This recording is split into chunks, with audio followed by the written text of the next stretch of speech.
A confirmation about the audio, please, guys. If the audio is clear and available, kindly confirm. Thank you.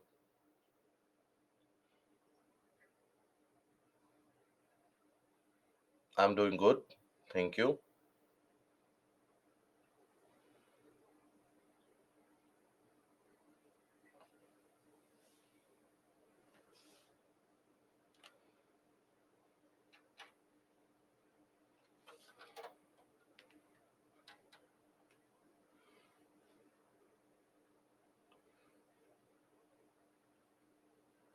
We shall be starting in a couple of moments, guys. Few of us are still joining the session, so we'll be starting in a couple of moments.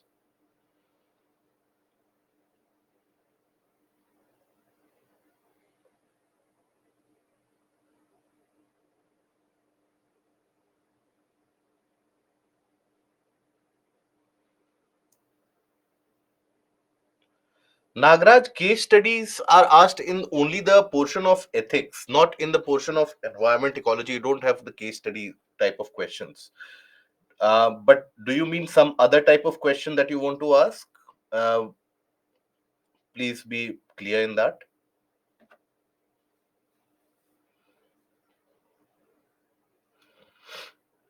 Today we shall be discussing the mains type questions as well. We shall be picking up a couple of questions which have been asked in this year's examination as well. And along with the various different prelims questions that we are going to hold a discussion for, we are going to discuss the mains type of questions so that you get an idea about what kind of questions are asked in the mains examination from this particular subject.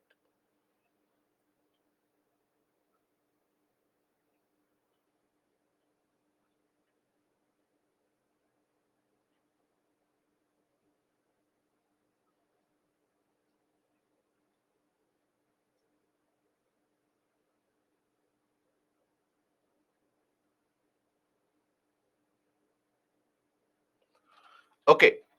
So, hello, a very warm good morning to all of you, and welcome to Baiju's Exam Prep IAS.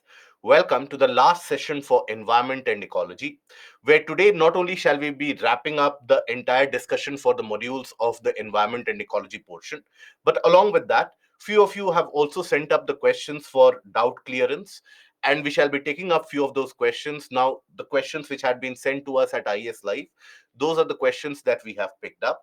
Now, today, what we are going to do, we are going to discuss few of these national legislations prima facie, because obviously these are text heavy, and the PPT, along with the additional reading materials, should be sufficient in order to provide you with the required study materials for this particular examination, for this particular paper.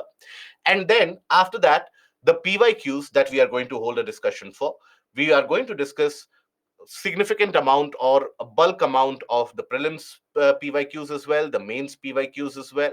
And then we are going to discuss the environmental impact assessment. That is one of the important conceptual topics that we are going to hold a discussion for today. And then after taking those doubts, we will end the session thereby. Okay.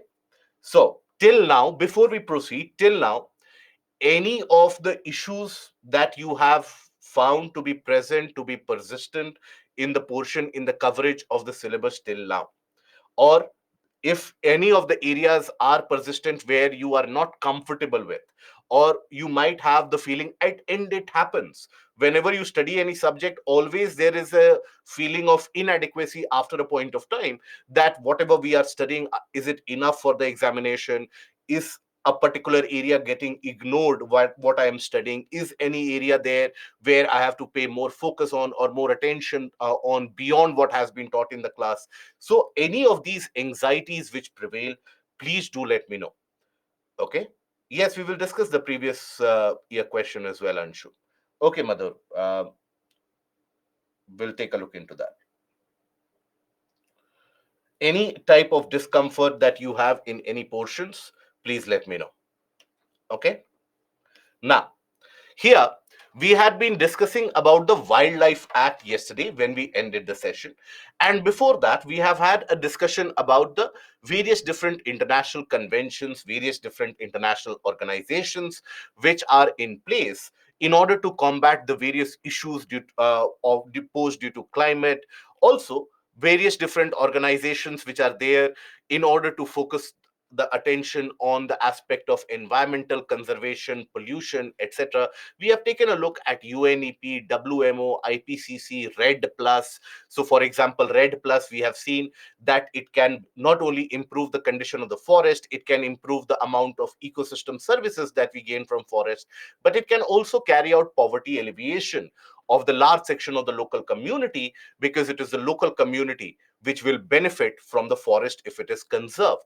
So those are the various different topics and the different areas that we have covered. Rest assured, that is going to be sufficient for your preparation for the examination. Again, I will reiterate, regardless of the anxieties that you face as of now, that how will we in a way study so much, how will we be able to learn so much, here you have to understand that the PPTs and the additional reading materials that we have provided, now all that I am asking out of you, all that I am expecting out of you is a periodic and a thorough revision of each one of them, keeping your eyes and ears open for any kind of development, any kind of current affairs which has emerged in any of these areas.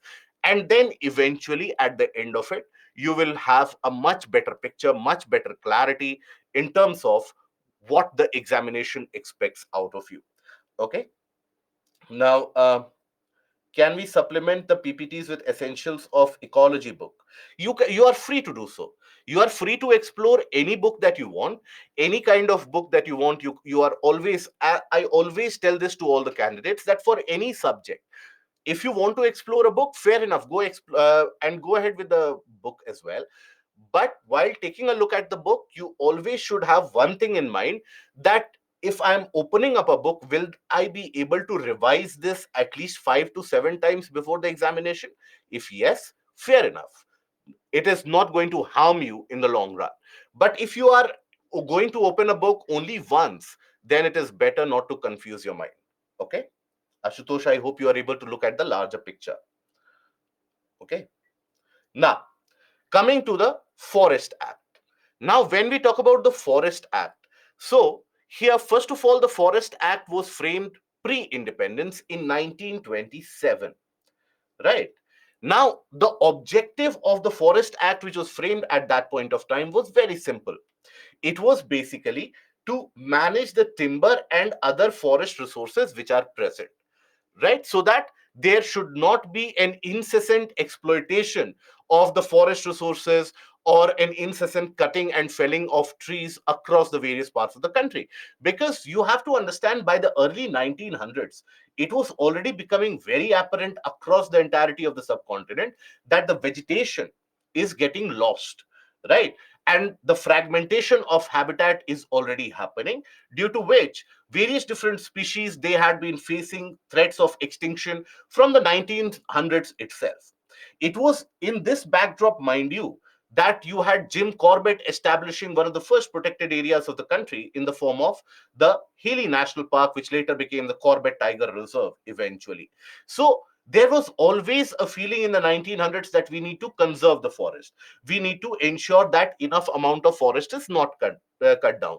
It is a different matter altogether that since the 1850s onwards, the British India policy was always there to go for a large scale and a massive exercise of cutting down of trees in India, particularly because they were not concerned about what is happening in India, what is the environmental degradation which India has to suffer from, or which India has to face.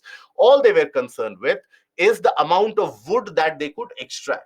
And that wood that they would extract would be utilized for manufacturing of paper, for manufacturing of various different commercial items, timber usage, and also for the railway sleepers, right? So the sleepers that you see in between the railway lines, it was that massive deforestation which led to the entire deforestation in the region of northern Uttar Pradesh, northern portion of Bihar, the Tarai Belt. Tarai Belt was almost completely depopulated with the various different trees. And it was that Tarai Belt in the northern part of Uttar Pradesh, Bihar, all the way continuing from the region of West Bengal and even in the region of Assam. This Tarai belt at one point of time was teeming with and populated with the tiger population, the elephant population, and also the one horned rhino population. So you can imagine that at one point of time in our history, we also had the rhinos to be present in the Tarai belt from Nepal as well as in the Tarai belt of India. But now these rhinos are concentrated largely in the region of Assam, because in rest of the areas the vegetation was completely wiped off, and eventually the rhinos also and the tigers also could not survive. So tigers in the Tarai belt, they are concentrated in the region of some areas of Uttarakhand. Then you have Valmiki Tiger Reserve, where hardly there is a tiger sighting which happens. That is in the northern part of Bihar. Then Buksa Tiger Reserve in the northern part of Bengal. So other than that, the entirety of the uh, in a way Tarai belt in the central portion of the country, that was completely depopulated of the wildlife. So the concern was always to preserve these forest resources and manage the timber which is accumulated from there. Timber is basically the wood that you extract from the various different trees. That is what is timber. Okay. Now, audio and video, is there any issue with the audio and the video, guys? Kindly confirm. Everything is working fine? Okay. So in case there is any issue felt by anyone, so kindly refresh it and it will be solvable. Okay. Now, here, as per the Forest Act 1927, the state governments can notify any forest land they own as reserve or protected forest. All land rights in such lands are subject to the provision declared by the Act. Then you had the Forest Act of 1980. Now, this was to prevent large scale deforestation from happening. Okay, again to conserve the forest resources. It requires the central government's approval for any diversion of the forest land for non-forest purposes, so that it was ensured that any of the land that you have under the portion of the forest, let's suppose the state government has got some land under forest and it is trying to divert it for some other purpose, maybe mining, maybe some other activity. Now central government's approval was a must in that. Okay. Now eventually this matter was something which went to the level of the Supreme Court as well, because here you have to understand that only those areas designated as a forest land, they were provided the protection by the government as well, by the act as well. So the act basically provide protection to those areas which are registered as a forest land, which are declared as a forest land. So what the state governments they started to do was that they started diverting the lands immediately after that, and diverting the land for various different purposes, right? So if you have a diverted a particular reserve area, a reserved forested area, and declared it to be a non-forest, then that region is not covered by the various different principles of the Forest Act. So this raised quite a significant amount of concern that by bureaucratic and administrative and political measures, people are basically diverting the forest land, subclassifying it or declassifying it from the forest land, and then it is open to exploitation. So this matter was raised in the Supreme Court as well. And you had the very famous Godavarman case, which was registered in the Supreme Court. Now, that Godavarman case was also considered to be a landmark case, because the Godavarman case, which Supreme Court heard, their Supreme Court simply said that, look, when you want to prevent deforestation, you have to take the dictionary meaning of deforestation. You don't have to take the meaning of deforestation in the sense that, okay, this is not a forest anymore, so we can cut the trees here. Supreme Court said that at any point of time, at any place of the country, if you have the presence of trees or tree cover in general, they require some significant amount of protection to be carried out. So that judgment was issued in December 1996. Now, after that, there was a substantial change in the way that the handling of these forests they did happen. So, Godavarman case of 1996.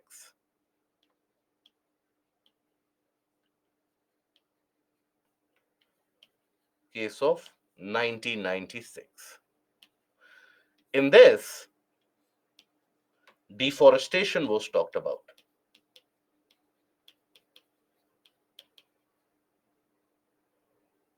was highlighted,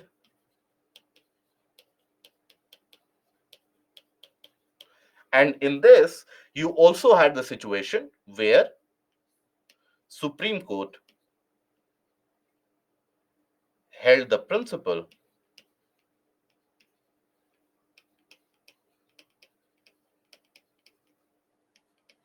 of conservation and protection of trees and vegetation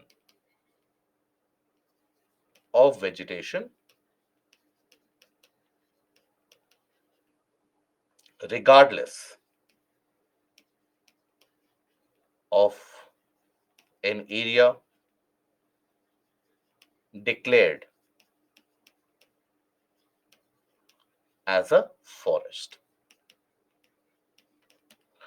So that was basically the key principle of the Godavarman case.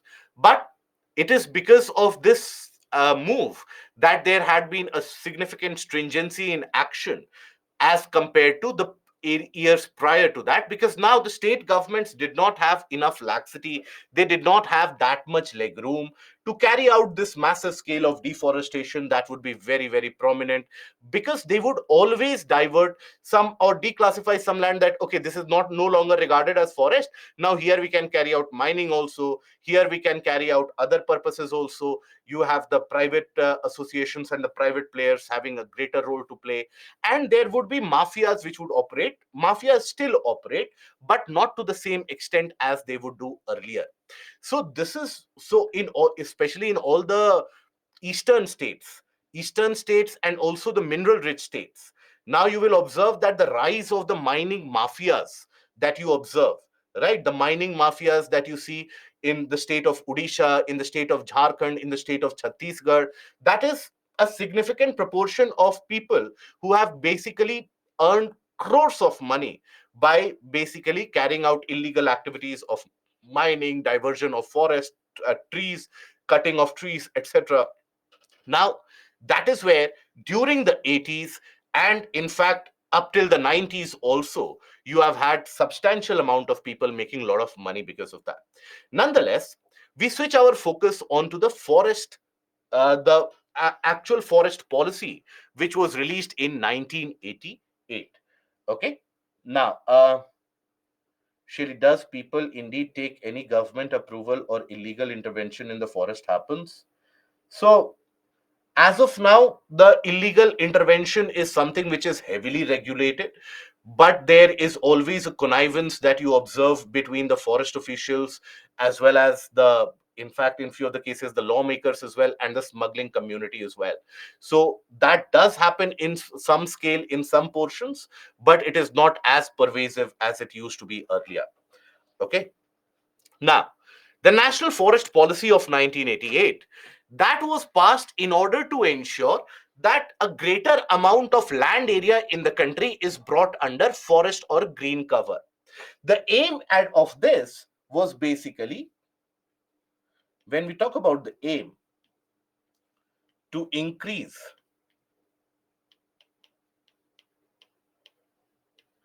the green cover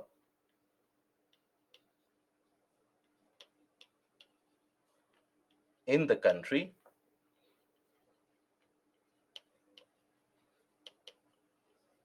to 33%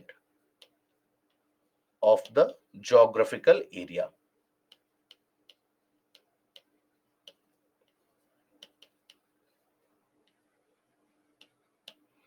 Okay. 33% of the geographical area would be or should ideally be covered under the region of the forests. Now, here the objectives, other objectives that you see now out of this, basically, how do we measure the coverage of the forest? How do we get an idea about what is the proportion of forest that we have in our country? Do we have any clue? No, it is more than 23. So, how do we get an idea about the forest cover? By canopy density, yes, Chaitanya, it is the forest survey. The basically you have the state of forest of India, the report which is furnished by the Forest Survey of India. That is a biennial cycle, a biennial report that is released every 2 years, right? State of India's forest report, right? So that is a biennial report.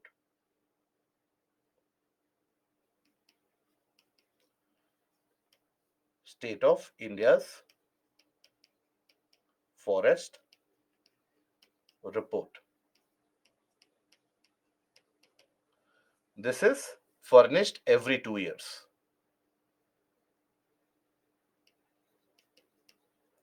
Every 2 years. As per the latest estimate, what is the forest plus tree cover that we have in our country? It is roughly around 24.5%. That is the amount of forest and tree cover. Almost around, and the latest forest report, which was released last year itself, it was not, the new forest report is due to be released later this year or early next year. Okay, so whenever the forest report is released, there is generally a lot of discussion revolving around it. So you will also hear those discussions. If you are regular with the current affairs, you will also be made aware of that. But then the last report, which was released during 22, right now it was scheduled to be released in 2021. Now that report highlighted that 17 states, they have already fulfilled their requirement of 17 states and UTs, they have fulfilled their requirement of 33% coverage by forest. Right, few of the states in the northeastern portion, they already have around 85 to 75. That is the range of the forest cover in those countries. So it is the rest of the country which is slowly and steadily improving up to the scale. Okay, now here, when we talk about it, no, last report was the 17th report. So, what were the objectives? Objectives of the National Forest Policy: maintenance of environmental stability. How? Through preservation and, wherever necessary, restoration of ecological balance that has been destroyed due to deforestation. And also conserving the natural heritage of the country by preserving the remainder forest, because it was understood that the forest cover that you have, the variety of the trees, the plants that you have, that is also a part of your national heritage which needs to be conserved, which basically needs to be cherished. Now, then we come to the Forest Conservation Amendment Act, which was passed recently on 2nd of August is when it received the parliamentary nod, and from a bill it became an act. So this was an amendment which was done to the Forest Act, and the prime objective which was cited in order to put this amendment was that, look, now in the regions which are already designated as a forest, there is no prospect or no possibility of diversion of that forest land. It has become almost impossible. Gaining clearance for that diversion takes so much amount of time that many of the infrastructure projects which are required in the strategic areas across the border territory, now those infrastructure projects, they always face hurdles in completion. It was also argued that for the defense posturing and the defense requirement of the country, you do need the bordering areas to be flexible in terms of the availability of infrastructure funds, and also wherever or whenever you want, you should be able to construct the infrastructure required. Now, with these objectives, and also the objective which was given was to reduce the amount of regulation, you had basically the Amendment Act of 2023, which was passed.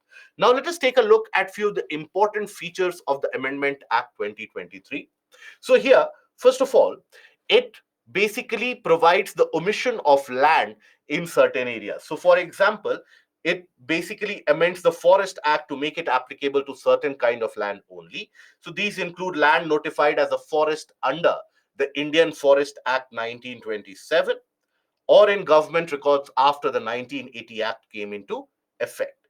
This act will not be applicable for land converted to non-forest use before 12th of December 1996. Now, why is the date 12th of December 1996 mentioned here? What is the significance of this? So basically, understand what the statement says.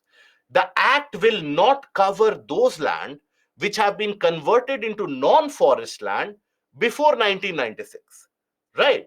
Only those lands which have been converted into non-forest or diverted thereby after 1996, they will be put under the purview of the Forest Act now.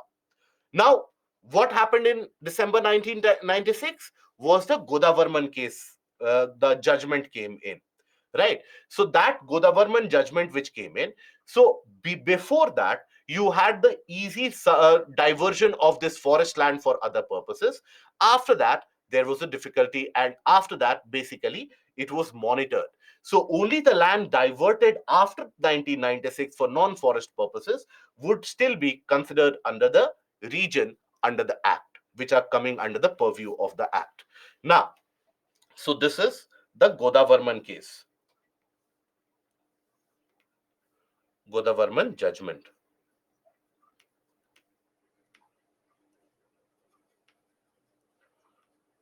Okay. Now, it also exempts certain kinds of land from the purview of the act. Which act? The Forest Act. Which kind of land? So 100 kilometer of India's borders needed for national security project, small roadside amenities, and public roads leading to a habitation. Because the argument on the side of the government was also that look, there are many small connectivity projects which we are unable to implement because of the clearance required, because that road needs to pass through a forest and we don't get the clearance. So simple connectivity projects which could ease the life of many people, especially in the northeastern region, also in many of the other forested areas of the country. Now, the quality of life of the people could improve. But the counter argument or the criticism in this case is that when we talk about the bordering areas, especially in the northeastern region of the country, if you consider the 100-kilometer boundary from the border area of the country, now that would consider, or that would basically comprise of a bulk of the regions, right? So that means majority of the regions, they are excluded from the purview of the Forest Conservation Act. So that means you have now got a free run to carry out deforestation, especially in the bordering areas, because in the bordering areas from 100 kilometers to the border, you basically end up into the hinterlands. And in northeastern region, also in some parts of Jammu Kashmir as well, you'll find that across the border you have very dense forest which is present, which is also going to house very critical ecosystems and very critical biodiversity in that area as well. Now consider the region such as the Great Nicobar. Now the Great Nicobar project is being implemented. Now there have been hurdles and bottlenecks because the environmental clearance is something which is dubious, that how the environmental clearance was provided for the Great Nicobar project. Now that Great Nicobar project, now it is taking place in the southernmost island of the Andaman Nicobar chain of islands, in the Great Nicobar Island group. Now there, not only is India planning to develop a strategic port which would be utilized by the various different naval vessels as well, a dual use airport as well, which could be used by the Air Force as well, which could be used by the civilian aircraft as well, a power plant station, a township, everything is being planned in the region of the Great Nicobar. Now, that is a very critical habitat which comes under the Sundaland biodiversity hotspot. So that is why there was a litigation also, PIL also, which was filed in the Madras court. And eventually, you had a kind of a halting provided, or a stop, which was put, or a pause which was put on the implementation of the Great Nicobar project. But then, because there you have important national parks as well, important biodiversity hotspot region, so you have leatherback turtle, dugongs, very important species that you find there. But then, with the passage of this amendment, now you are making all those areas exempt from any of the norms under Forest Act, because 100 kilometers from the border. So in the islands, the 100-kilometer from the border will cover almost the entirety of the length and breadth of the island. So that means now you will have the government bodies and the government agencies virtually having a free run in those island regions, and the marine protected areas in particular, they will be impacted quite sufficiently and significantly so. So this is one of those contentious points where at one side you have the argument of the government that this is very much required for bolstering our defense, the strategic posturing as well. On the other side, the counter argument is that now you will destroy, or now the government has got a free run to destroy all the forest reserve or the forest land which is present closer to the border. Okay. Now, the state government basically requires prior approval of the central government to assign any forest land to private entity, right? Any kind of forest land to the private entity, if you are doing, central's approval is required. It specifies some activities that can be carried out in forest, such as establishing checkposts, fencing, and bridges. Also allows running of zoos, safaris, and ecotourism facilities. It also allows to carry out your seismic studies, geological studies in the region of the forest. That is also allowed.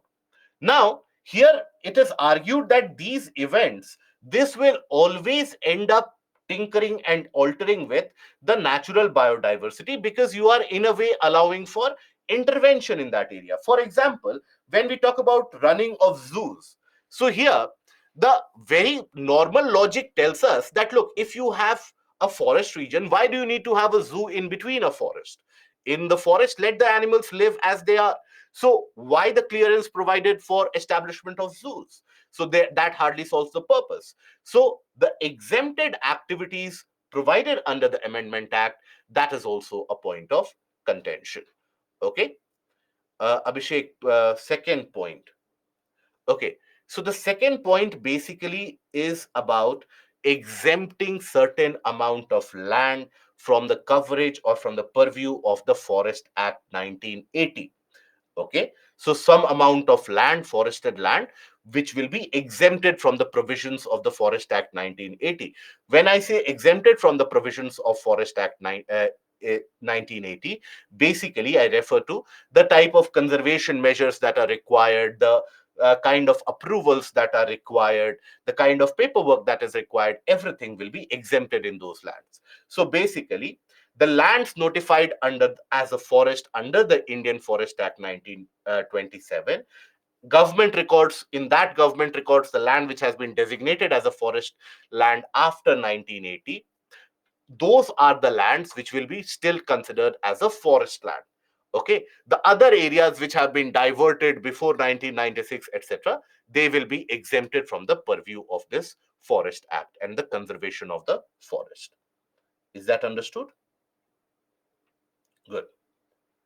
Or is there a doubt, Abhishek, which still prevails? Please let me know. This border area also falls under high seismic zone. Any development there would not be sustainable.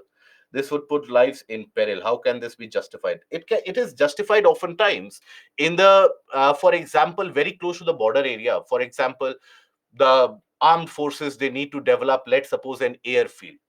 Let's suppose they need to develop an important bridge which would connect them closer to the border. For example, take the region of the northeastern area, the northeastern states. There you have the northeastern frontier highway which is being constructed, which is being executed. Now that is going to be one of the largest infrastructure projects being implemented in the eastern part of the country. Now, for a long period of time, that is for almost good substantial amount of decades after independence, India had a kind of a defensive push when it came to infrastructure building. Always the thought process was that if we build infrastructure in the bordering areas, those infrastructure might be utilized by the Chinese army to further venture deeper into the Indian territory. So let us not provide any infrastructure there. Let us make it very difficult for them to proceed inwards. Now, that was obviously the outcome of the defeat of the 1962 war, where we suffered significant amount of setbacks. And it is in the 1962 war where we realized that the Chinese could actually enter had there been roads. So that is why there was a large scale ignorance. Now, the social indicators, that is the health indicators, etc., in those regions, all of them, they started declining because of the lack of infrastructure. If someone, let's say, in a village in Arunachal, if someone got sick and needed to go to the nearest hospital, that would involve a 3-day journey or a 4-day journey, because there won't be a road connecting two different valleys or three different mountainous areas. So it is, the justification is that you need the infrastructure to connect those areas. In fact, the road building exercise which is happening in Arunachal at a massive scale now, there you will also find accounts, very interesting accounts by some of the villages, where the villagers had frequently seen the aircrafts, they had frequently seen the helicopters moving over them for decades now, but they had never witnessed a four-wheeler or vehicle. Right, a car is something that they had never witnessed. So when the road connectivity happened through the bridges, through the valleys, that is when they got their share or in the light of development. So that is the logic why the bordering areas are put under construction. Okay. So Abhishek, is the doubt clear or not clear? The earlier doubt that you had. And Yashpal Singh, how governments increase forest cover with this much amount of deforestation in the act up to 33%? Not only by 2030, this has been like basically uh, promulgate out, this has been basically put forward that that is our aim. So you have the reforestation and afforestation programs which are being carried out, and these programs basically you have got this compensatory afforestation fund which is given by the various corporates, by the various bodies who need to carry out some amount of felling of the trees anywhere. So there is a reforestation and afforestation. So with that, and also the various different state governments, for example, you have the Telangana government which was also awarded for this, where the Telangana government has gone for a massive greening exercise across the ring road of Hyderabad, right? So all these exercises carried out by the UP government, where you have the massive the tree plantation exercise which is being carried out. So all these events, all these exercises eventually will lead to increase in the tree cover. Okay. Okay, this particular point is not clear. So read this particular point here. Again, I would suggest, yes, Harita Haram by the Telangana government. So here again, I would suggest to you, Abhishek, read this in consonance with the first point. What does the first point tell you? It amends the Forest Act 1980 to make it applicable to only certain type of land. Okay, the Forest Act will be applicable to which kind of land? That is the meaning of this particular point. So Forest Act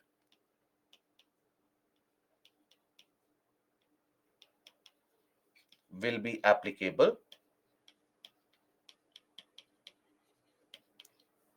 to which land? A, notified as forest in Indian Forest Act 1927,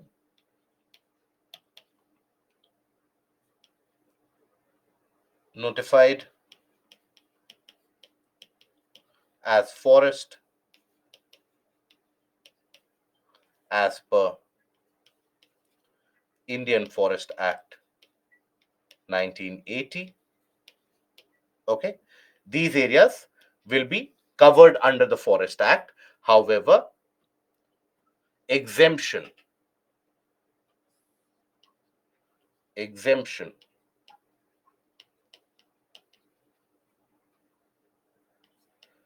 land in government record is basically the one that has been notified. Exemption is provided to those lands diverted from forests prior to 1996.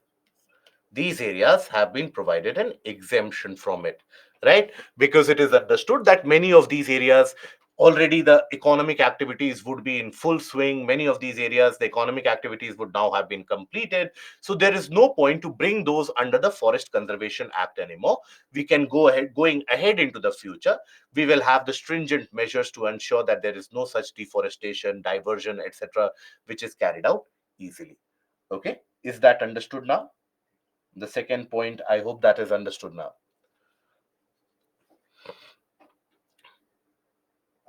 The Forest Conservation Act, we have to follow the current one, or do we have to look at 2022 and 21? No, see, you don't have a Forest Conservation Act of 21 and 22. The Forest Conservation Act of 1980, that was amended in 2023. So this amendment act becomes important for you next year. Otherwise, what are the purviews of the basics of the Forest Act? That is essential for the examination. Okay, any later amendments which come into the picture, that is something you should be looking into. Okay.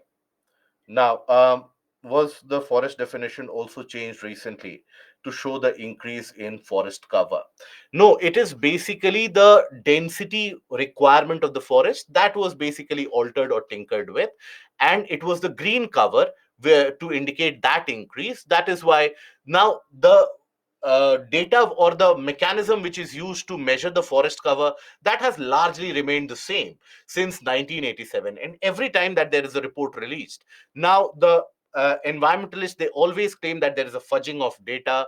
There is basically something wrong because the region that I live in, their forested land is not present. Overall, you have to understand, as indicated by the forest report as well, that in the past decade, the very dense forest reserves in our country have declined by hundreds of acres, thousands of acres out there.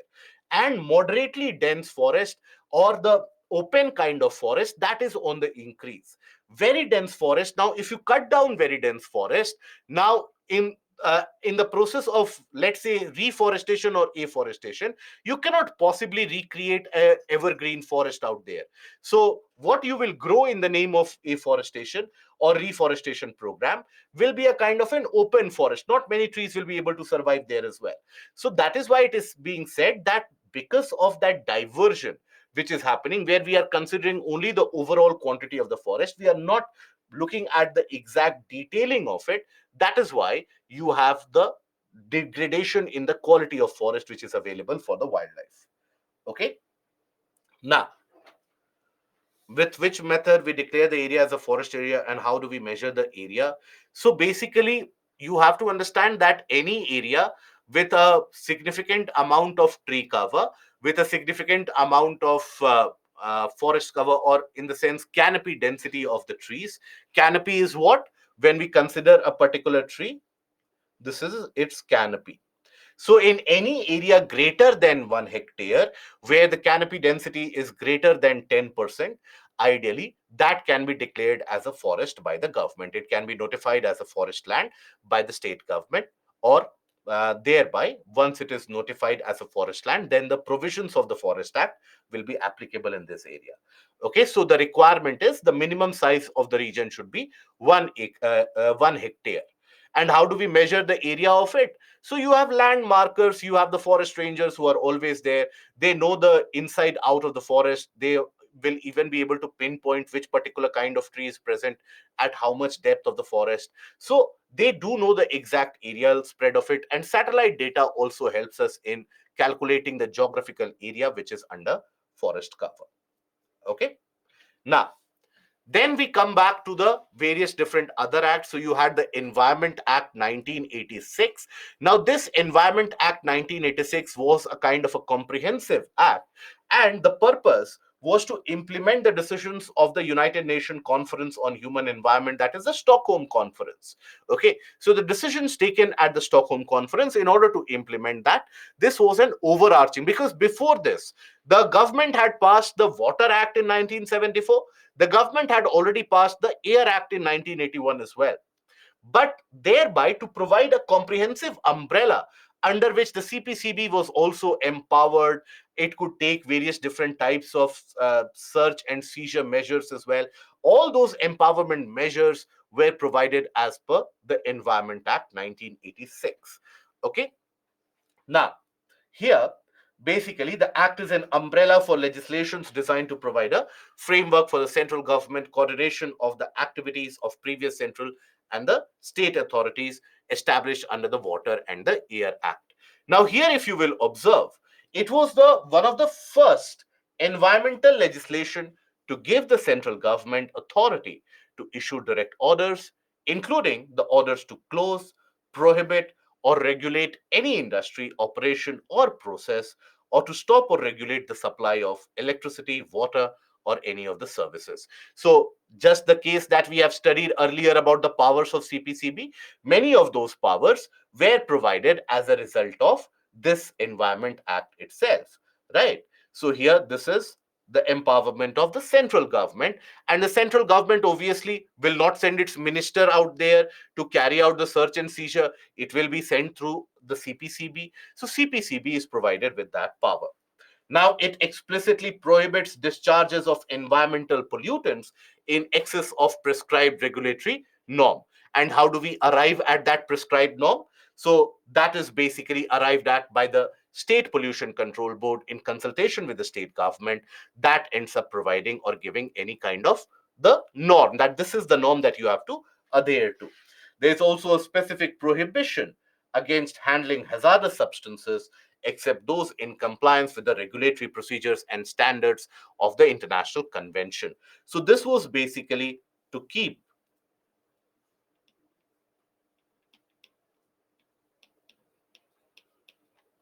or to adhere to the international conventions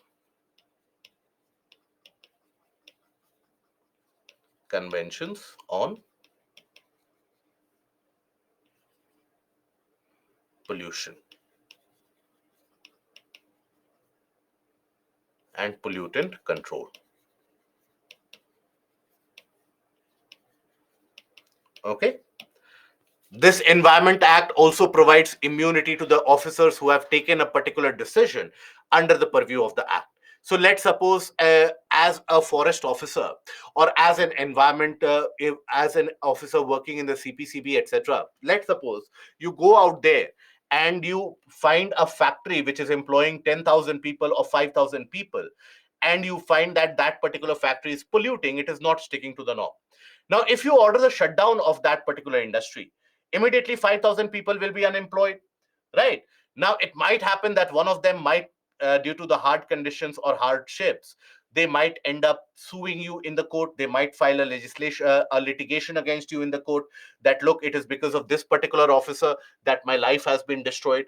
But if you have taken a step, if you have taken a decision as per the provisions of the Environment Act 1986, as per the provisions of Environment Act 1986, if you have ordered a closure of any industry or something like that, then you are granted immunity, right? So this was to provide a kind of a neutrality of sorts, so that the officers working on the ground, they are provided some amount of cover, they are shielded. Now, then comes the Biodiversity Act of 2002.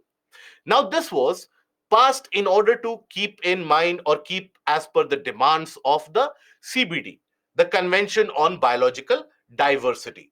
Okay, so it was born out of India's attempts to realize the objectives enshrined in the United Nations Convention on Biological Diversity.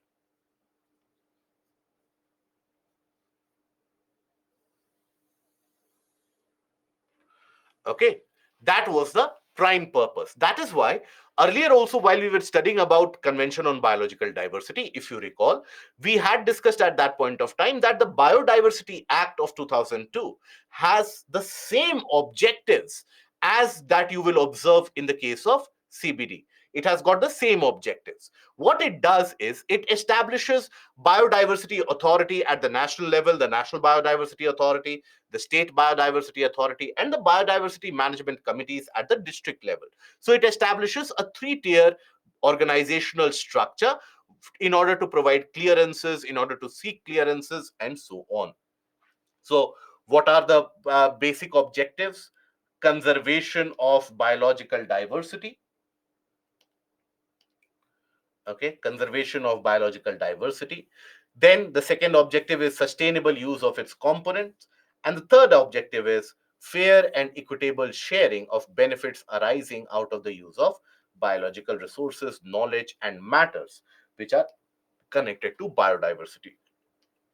So the same three objectives that you observe in the Convention on Biological Diversity, the same three objectives are at play or are at work here.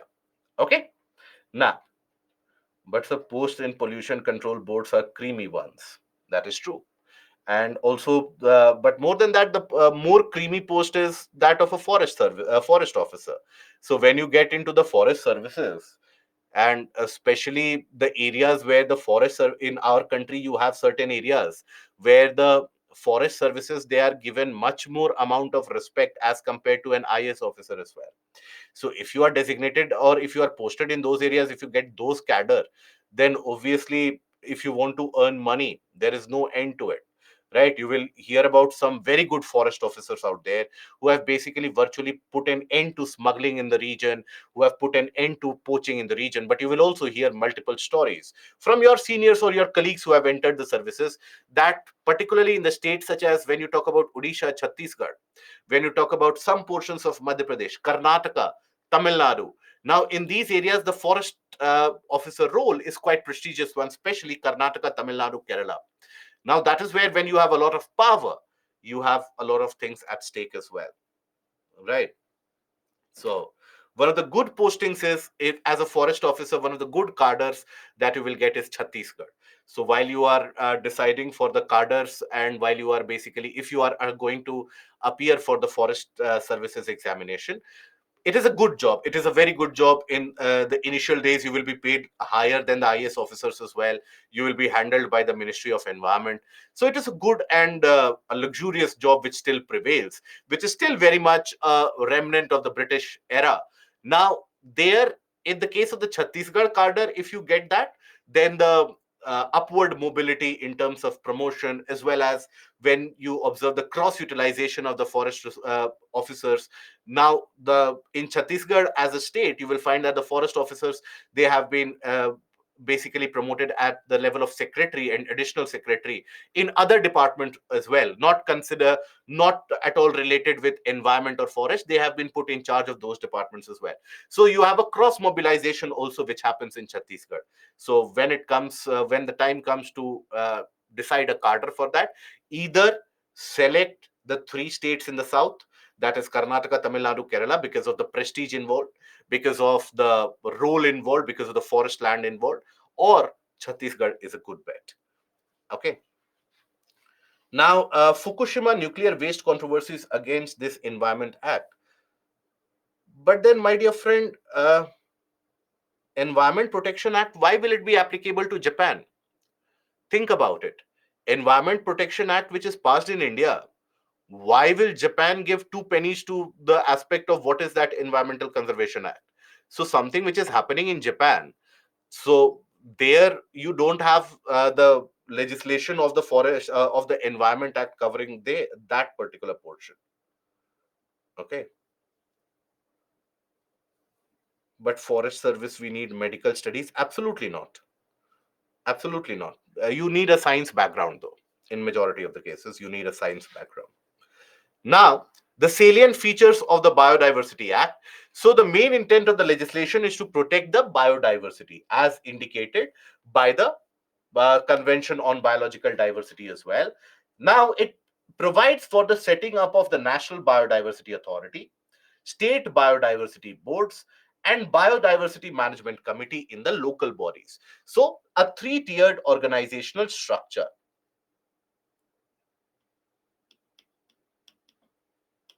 Organization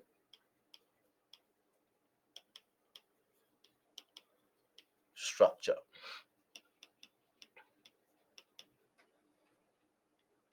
Okay.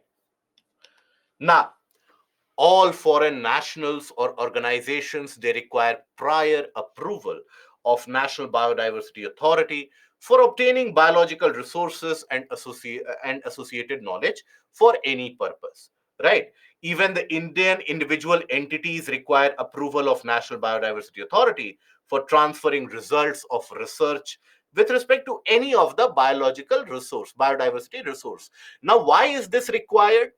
You need to share, or you need to get an approval from the Biodiversity Authority mandatorily. Why is that a must? That is a must because in order to ensure that the local community also gets the fair and equitable access and benefit sharing, you need to be aware of what is the benefit which is being accrued, what is the study which is being carried out.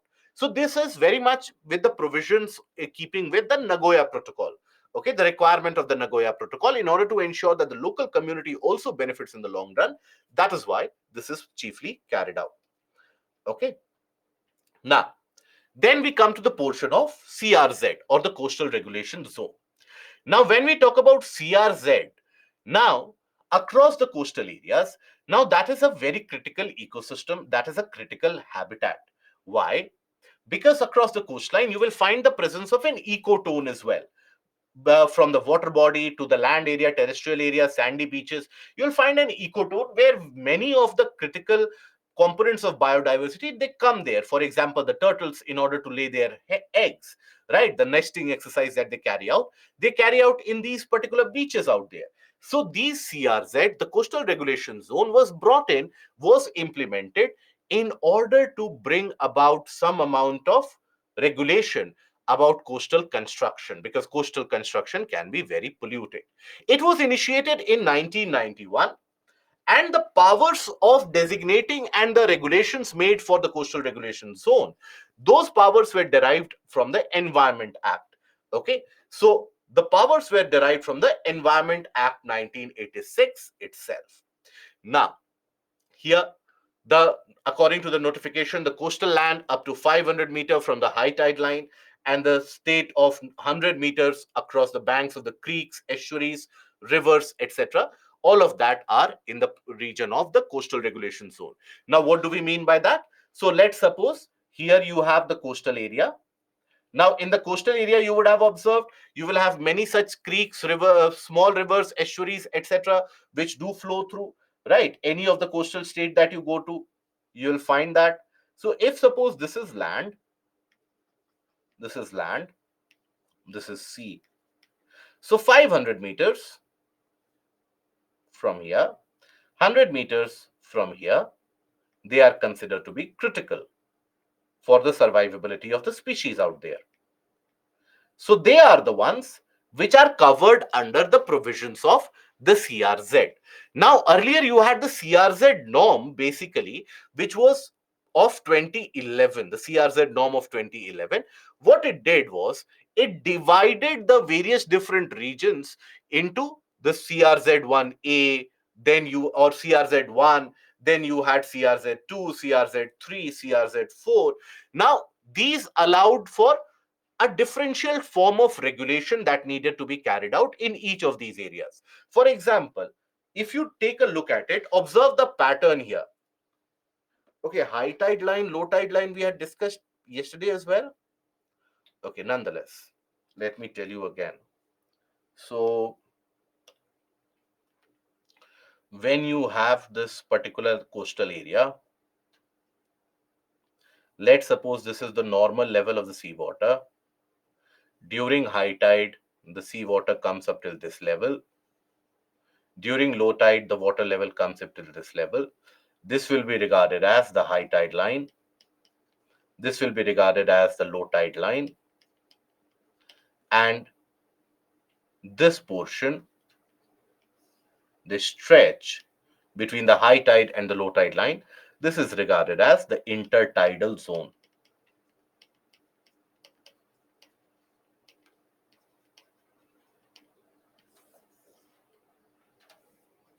Marine protected areas is where we had discussed it in detail.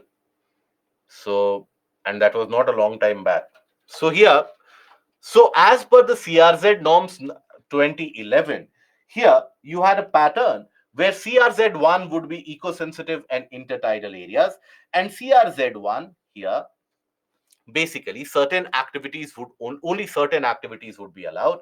So for example, here you had exceptions for new construction, so construction of roads, trans harbor ceilings, which don't affect the tidal fluctuation, projects related to the Department of Atomic Energy, natural gas exploration and extraction, salt manufacturing, right, desalination plants. So these are allowed to be constructed in the CRZ1.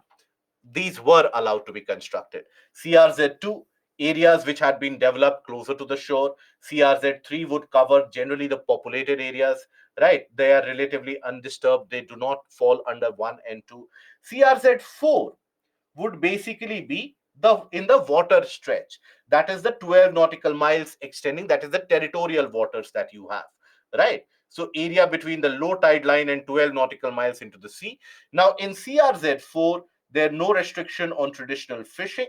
No untreated sewage or solid waste would be let off in that area. That would be CRZ4. And no development zone, that would be 200 meters from the high tide line, that would be designated as a no development zone, that you cannot carry out any developmental process in that particular area in that particular region.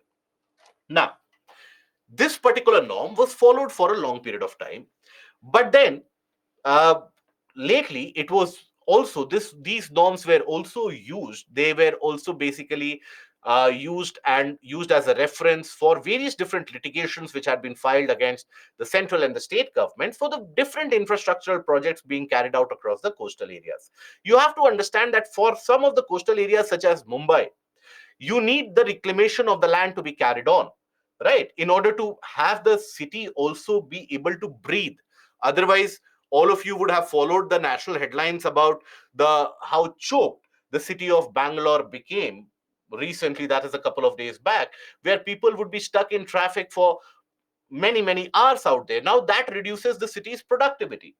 Various different cities of the world, be it New York through the region of Manhattan, be it Shanghai, all those major cities that you talk about, they have basically been able to expand their infrastructural facilities by reclaiming land from the sea. Dubai, if you take, now that is the only way. So Mumbai cannot expand landwards. Mumbai can only expand seawards. So a lot of the various different infrastructural projects in Mumbai, including the bullet train project, including the coastal highway project, there was a stay put on those projects by the court because of litigations filed by the various different people that look, these particular projects, they are damaging the coastal ecosystem of Mumbai, and they are in violation of the CRZ norms. So you have no development zone from 200-meter to the high tide line. So CRZ1 falls after that. So if you really want to construct a highway in that region, you cannot do that. You cannot reclaim land at all, right? Because that CRZ4 is almost something which is untouchable, in the sense you cannot touch that for any kind of construction. So in order to facilitate infrastructure building exercise, because it has been understood, and various different economic forums from IMF to World Bank, all of them, they have generated various reports to indicate that look, Indian cities, they need to improve their infrastructure, otherwise they will be stuck in the kind of a bottleneck. And by bottleneck, you mean that basically the growth will be tempered after a point of time, and there will be after that economic damages which will happen due to lack of infrastructure. So because of that, that was at least the objective, was that these CRZ norms, they were basically changed, and the new CRZ norms of 2018 were arrived at. Now observe the changes here. Okay, look at the broader pattern here. If you look at the broader pattern, you will observe that the no development zone, that has been reduced to 50 meters from the high tide line. So CRZ1, earlier you had CRZ1, 2, 3, and 4. Now that has been further classified. 1 has been divided into 1A and 1B. 2 is almost undisturbed. 3 has been divided into 3A, 3B. 4 has been divided into 4A, 4B. Right? So here, when we talk about CRZ1A, eco-sensitive areas, these are the eco-sensitive areas much closer to the coastline, that is the CRZ1B. These are the basically intertidal areas. In here, some of the exception has been provided for important critical infrastructure building can be carried out in CRZ1B after clearances. CRZ2, that remains the same, right? Areas which have been developed up or closer to the shore as well. CRZ3 has been classified based on the population as per the 2011 census. So 3A, so where the population density is more than 2000 square 2000 uh, people per square kilometer as per 2011 census. And so 3A, population density is more than 2161 per square kilometer. CRZ3B, areas with population density which is less than that. So 3B basically will be less populated areas, 3A more populated areas. Why? Because when you have population living closer to the coastline, for example Vishakhapatnam, for example Chennai, for example Kochi, for example Trivandrum, for example Mumbai, for example Goa, now if you are closer to the coastline, does not mean that you do not have right to have infrastructure. you also deserve to have the best of the infrastructure which is available. So for that, you need drinking water supply, you need desalination plants, you need various different types of sewage treatment plants. Now all that construction needs to take place in these areas. So that is why, depending upon the population density, that designation is done, that differentiation is done, so that a larger populated area should be catered to. People should be given the opportunity and also the convenience where they can basically carry out the process of, let's suppose, the infrastructure building and convenience to the community. 4A. So here 4A is basically the same as was the entirety of CRZ norm 4 as per the previous provision. That is included in 4A. So 12 nautical miles from the low tide line towards the sea. And 4B basically talks about the tidal influenced water body. So if you have, let's suppose, a river, an estuary, a bog, or something like that, now that would be covered under 4B. Okay. So you have coastal rivers, estuaries, etc.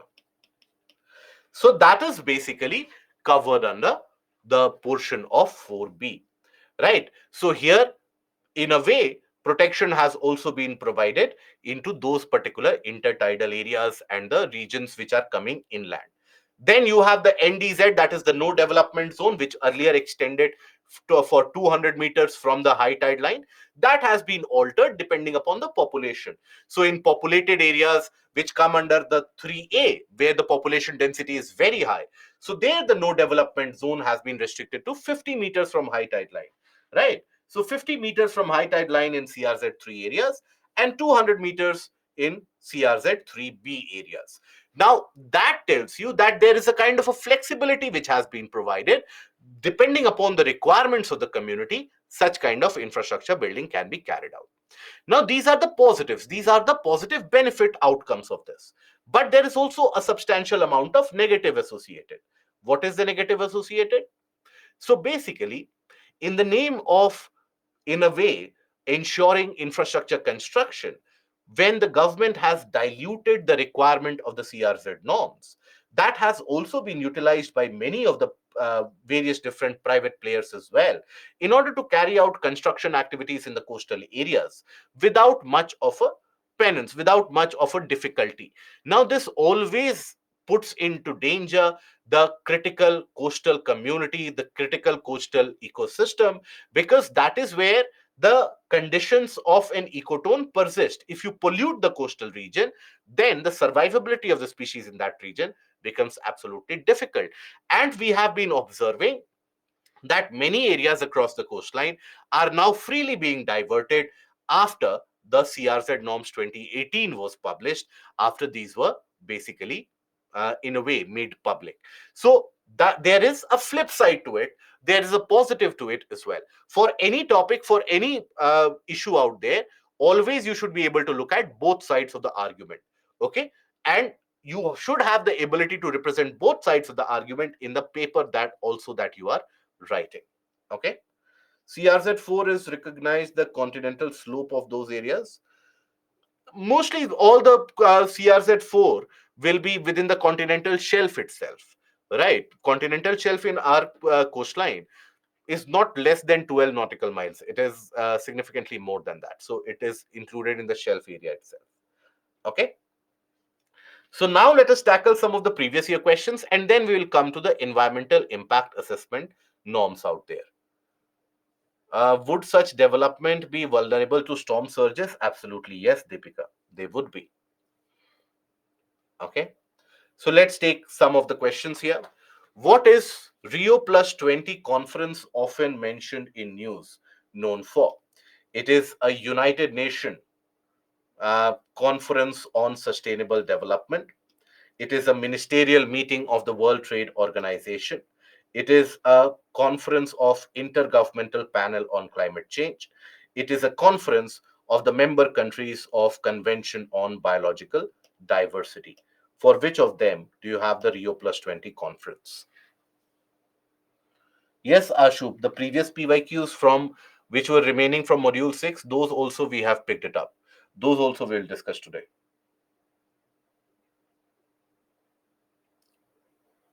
Rio Plus 20 conference is famed for which of these?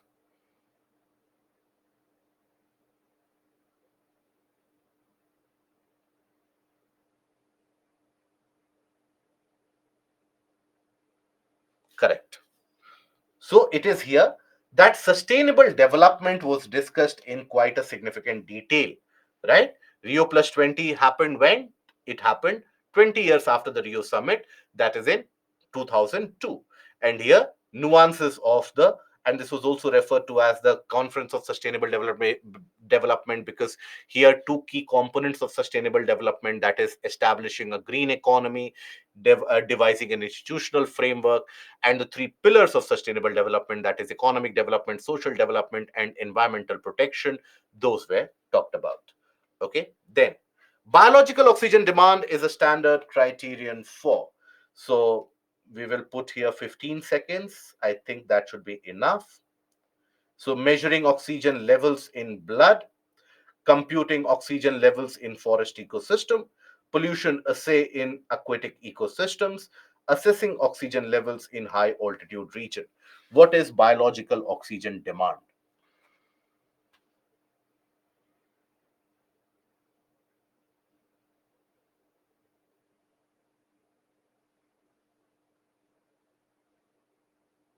Good.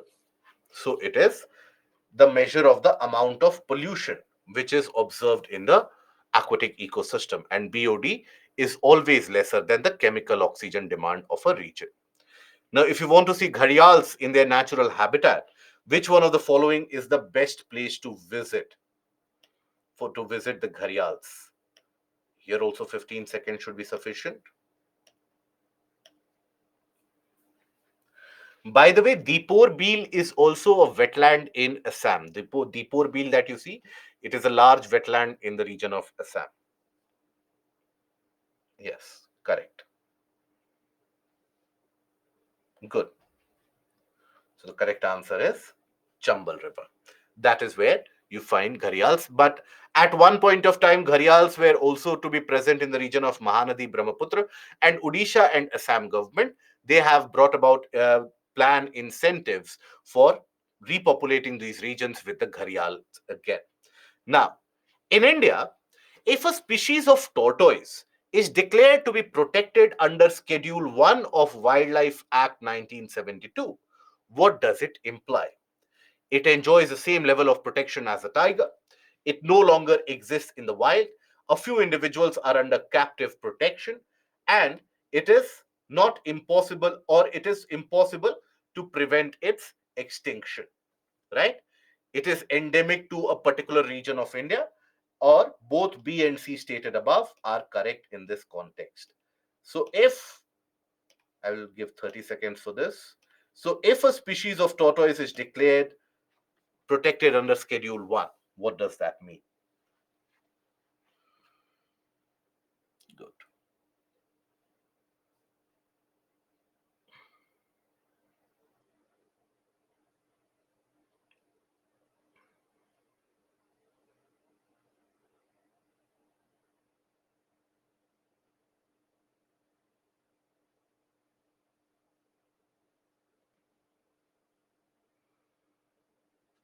Good. So Schedule 1 means enjoys the same level of protection as the tiger. Schedule 1 means maximum amount of protection is provided under Schedule 1. Now, the term INDC, or Intended Nationally Determined Contribution, is sometimes seen in the news in the context of pledges made by the European countries to rehabilitate refugees from the war affected Middle East, plan of action outlined by the countries of the world to combat climate change, capital contributed by the member countries in the establishment of Asian Infrastructure Investment Bank, plan of action outlined by the countries of the world regarding sustainable development goals. For which of the purposes? 15 seconds again. So INDC is associated with which of them?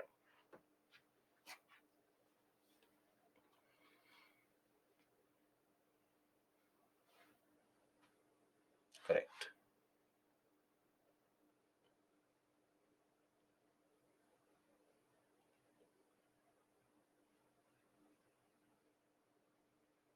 While a majority of you have given the correct answer, substantial amount of you have given the incorrect answer as well. The correct answer is B. So INDC, these are by the countries, declared by the countries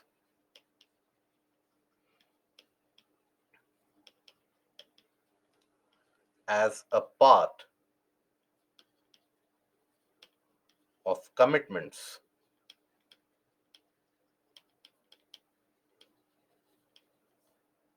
as per Paris Agreement.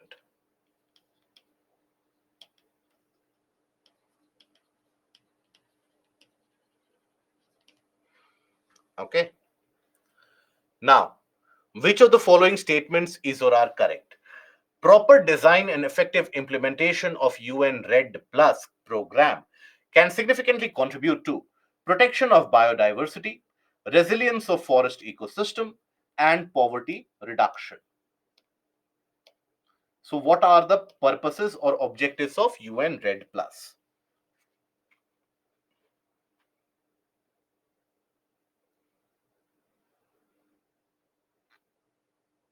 Correct.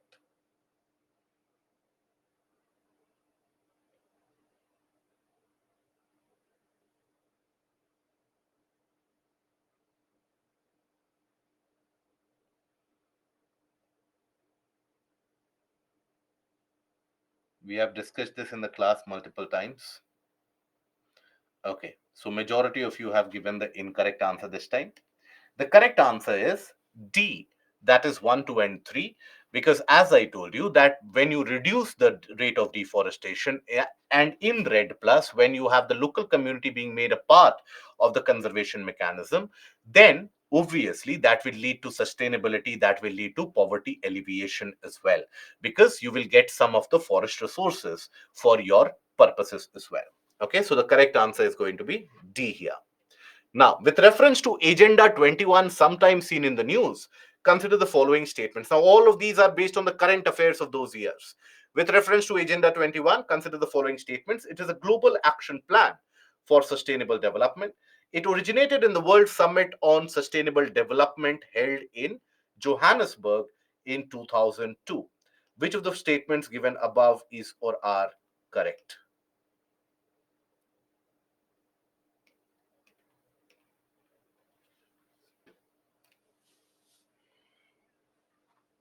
Agenda 21. Good. Amrit.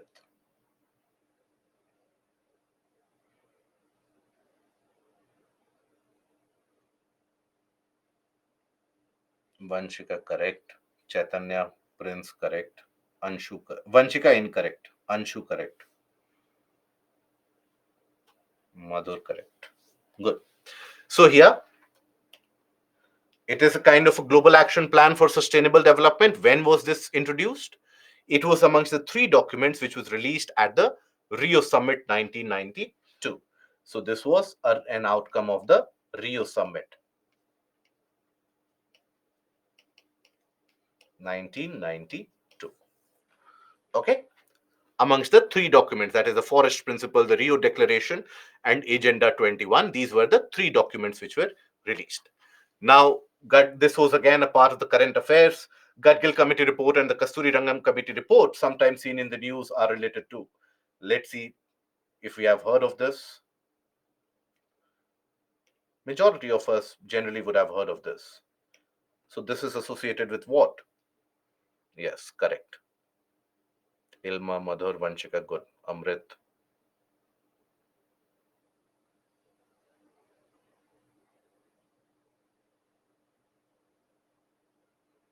Good.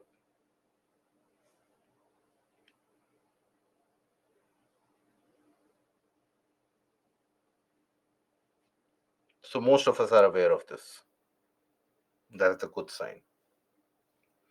So here, for the conservation and protection of Western Ghats, that is where the Gadgil Committee and the Kasturi Rangam Committee report came into play. And it was as per these reports and the eventualities of this that mining activities in these areas across the Western Ghats, they were brought to an end. Consider the following statements. The Sustainable Development Goals were first proposed in 1972 by a global think tank called Club of Rome. The Sustainable Development Goals have to be achieved by 2030. Which of the statements given above is or are correct?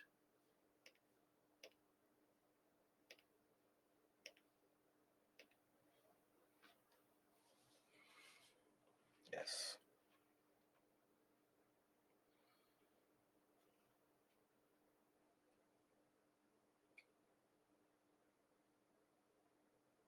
Yes, Chaitanya, that is correct. It should be 2012. Rio plus 20. Ilma incorrect. Abhishek no, Nirbhay incorrect.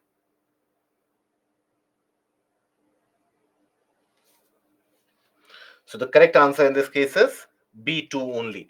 Because sustainable development goals, right? These goals were declared and discussed when? At Rio plus 20. That is when the discussion immediately significantly moved forward, right? Now, there was no such first proposal in 1972 and no such Club of Rome which put forward this. So this is incorrect. And then the SDG goals have to be achieved by 2030 is correct. So it was brought forward in 2015 to be achieved by 2030. Then magnetite particles suspected to cause neurodegenerative problems are generated as environmental pollutants from which of the following? Brakes of motor vehicles, engines of motor vehicles, microwave stove within homes, power plants, and telephone lines. Out of these, which of them will generate magnetite particles?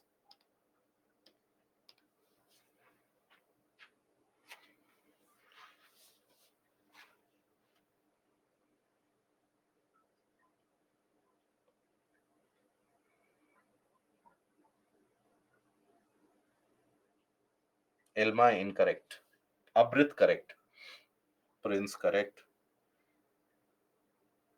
Apply logic here, guys. Rahul Akula correct. Nirbhay Shakib incorrect. So here the correct answer is B.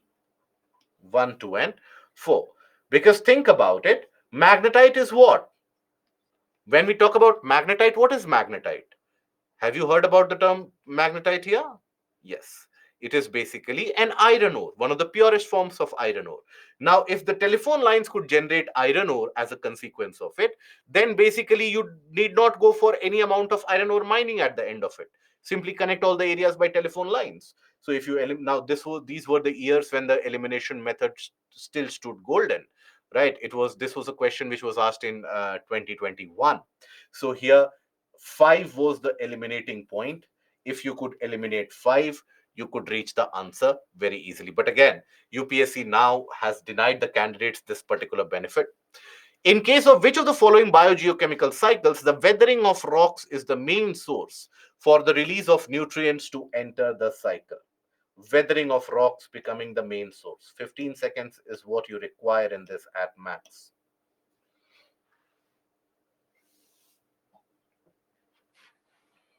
Okay, how many of you have taken a look at all these questions before? By looking at the pattern of the answer, I am getting the suspicion that few of you have taken a look at all of these questions beforehand itself. Good. So this is basically the phosphorus cycle, which is a part of the sedimentary cycle, right? So sedimentary cycle is a slower one, less efficient one. So the phosphorus cycle is the one where the weathering of rocks provides you with the main source of nutrient provision. What is blue carbon?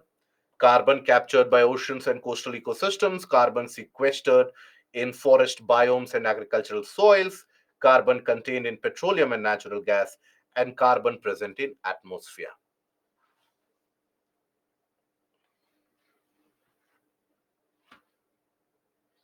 This is an easy one.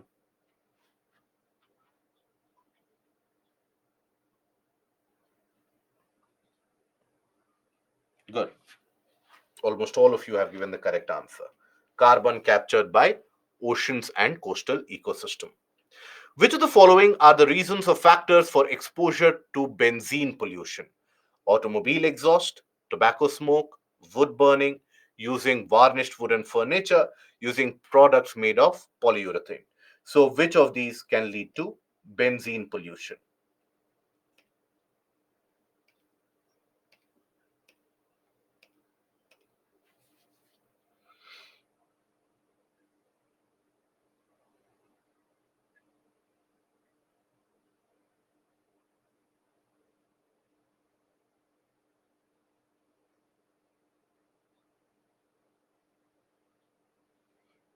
All of them.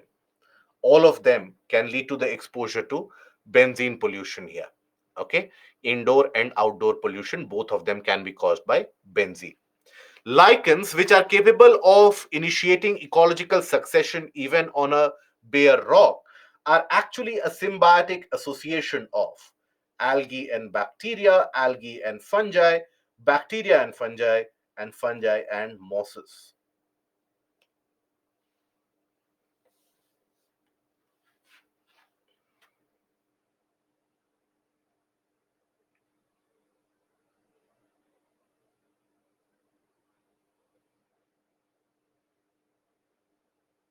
Correct. So the correct answer in this case is algae and fungi. So that is where the lichens indicate a symbiotic relationship for. On planet Earth, most of the fresh water exists as ice caps and glaciers. Out of the remaining fresh water, the largest proportion is found in atmosphere in as moisture and clouds, is found in freshwater lakes and rivers, exists as groundwater, exists as soil moisture. Okay. So where other than the ice caps and glaciers, where is it that you will have the largest amount of fresh water?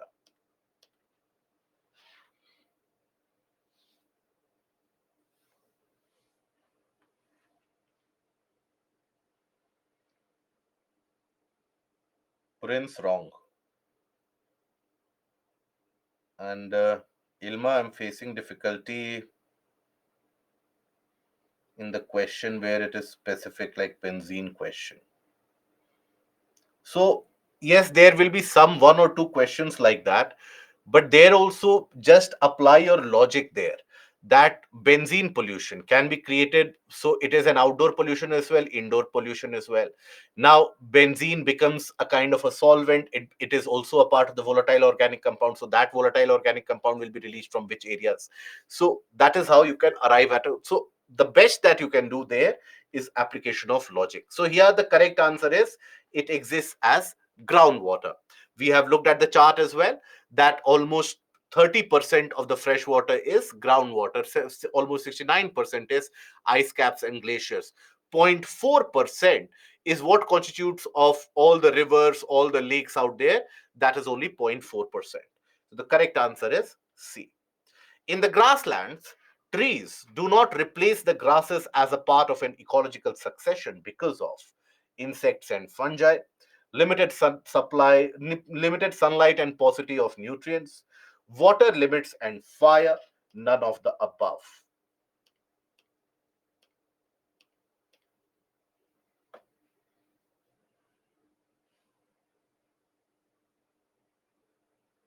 Why is it that in the grasslands you don't have trees? That is the basic question here. Correct.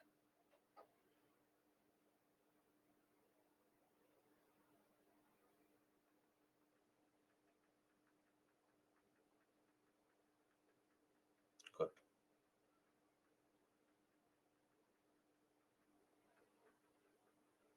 So it is because of the dry conditions and the frequent occurrences of forest fire, etc., along with the presence of natural gardeners such as elephants. That is why you have this outcome. With reference to food chains in ecosystems, consider the following statements. A food chain illustrates the order in which the chain of organisms feed upon each other. Food chains are found within the population of a particular species. A food chain illustrates the number of each organism which are eaten by the others. Okay. So, which of these are correct in reference to food chain?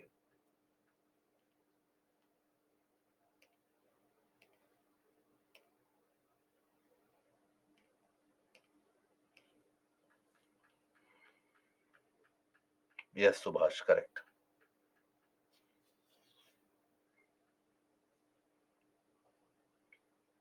Amrit, correct.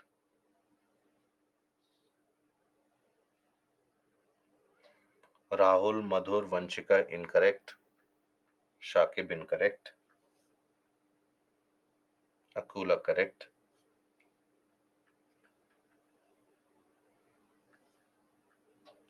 So here the correct answer is going to be A, one only. A food chain illustrates the order in which the chain of organisms feed upon each other. That is correct. Now, food chains are found within the population of a particular species. Have you come across a food chain where a small tiger will be consumed by a larger tiger that will be consumed by a still larger tiger? No. So, within a species, the food chain won't be in existence. So, always across the species. So, 2 is incorrect. Then, a food chain illustrates the number of each organism which are eaten by the others. That is incorrect. That is basically indicated by the pyramid, the ecological pyramid of numbers. Okay.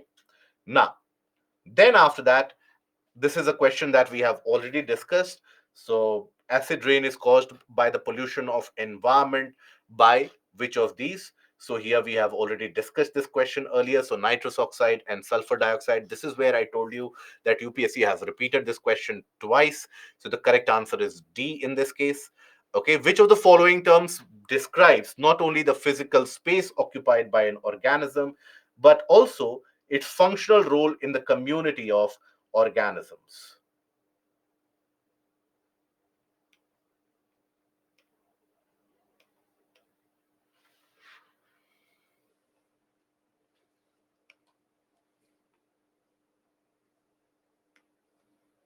I will launch the fresh poll here.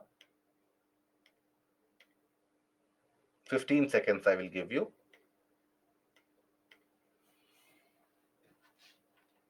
Correct.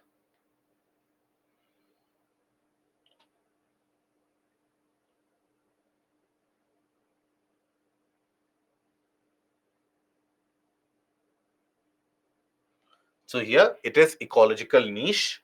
That is basically what describes the not only the physical space but also the functional role, the biological role and the place occupied by that organism in the entire ecosystem. That is also very much a part of this ecological niche. Okay. So that basically now brings us to the final topic, that is environmental impact assessment, EIA. So what do we understand by EIA? We will be discussing few more PYQs after this, and that is when after that we will take up the doubt clearing session. So here, EIA, environmental impact assessment. So what is this? Why is it carried out? And where is it carried out? When is it carried out? What is the process? When did it come into existence? So, if you want to, let's say, execute any project out there, any kind of construction project, any kind of project in general, if you want to implement, now in that case, you basically will need to ensure that the impact of environment is not sufficient or the environment is not impacted adversely, right? You might carry out a conservation or let's suppose you might carry out a project in industry you might set up across the river banks in this region. Let's suppose you have established a kind of an industrial setup in this region. Now here the effluents will lead the discharge into the river.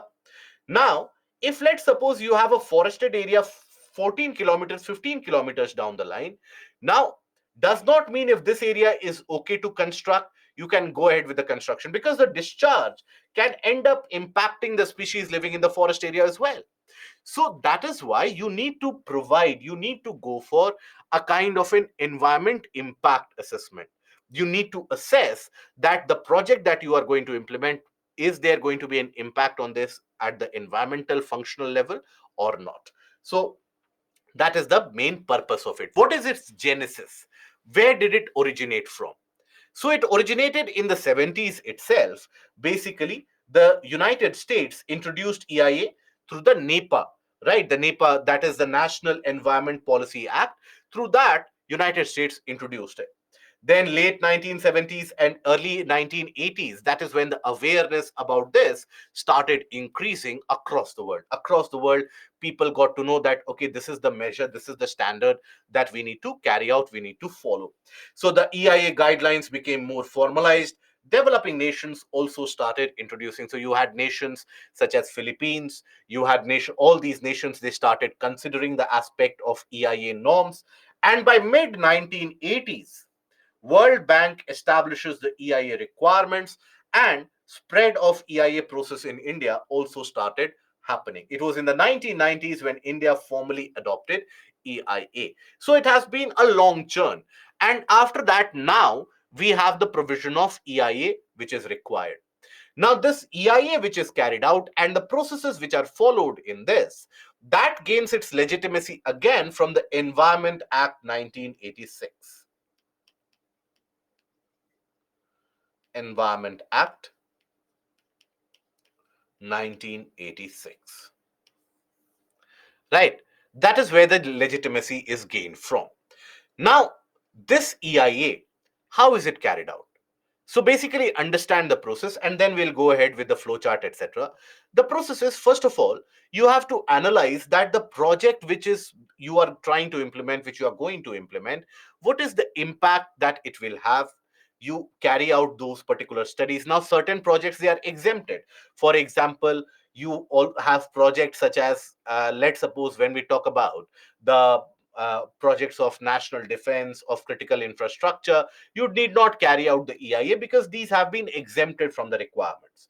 But other than that, you submit the proposal before the State Pollution Control Board. The State Pollution Control Board and the various different organizations, they will assess the EIA which has been done.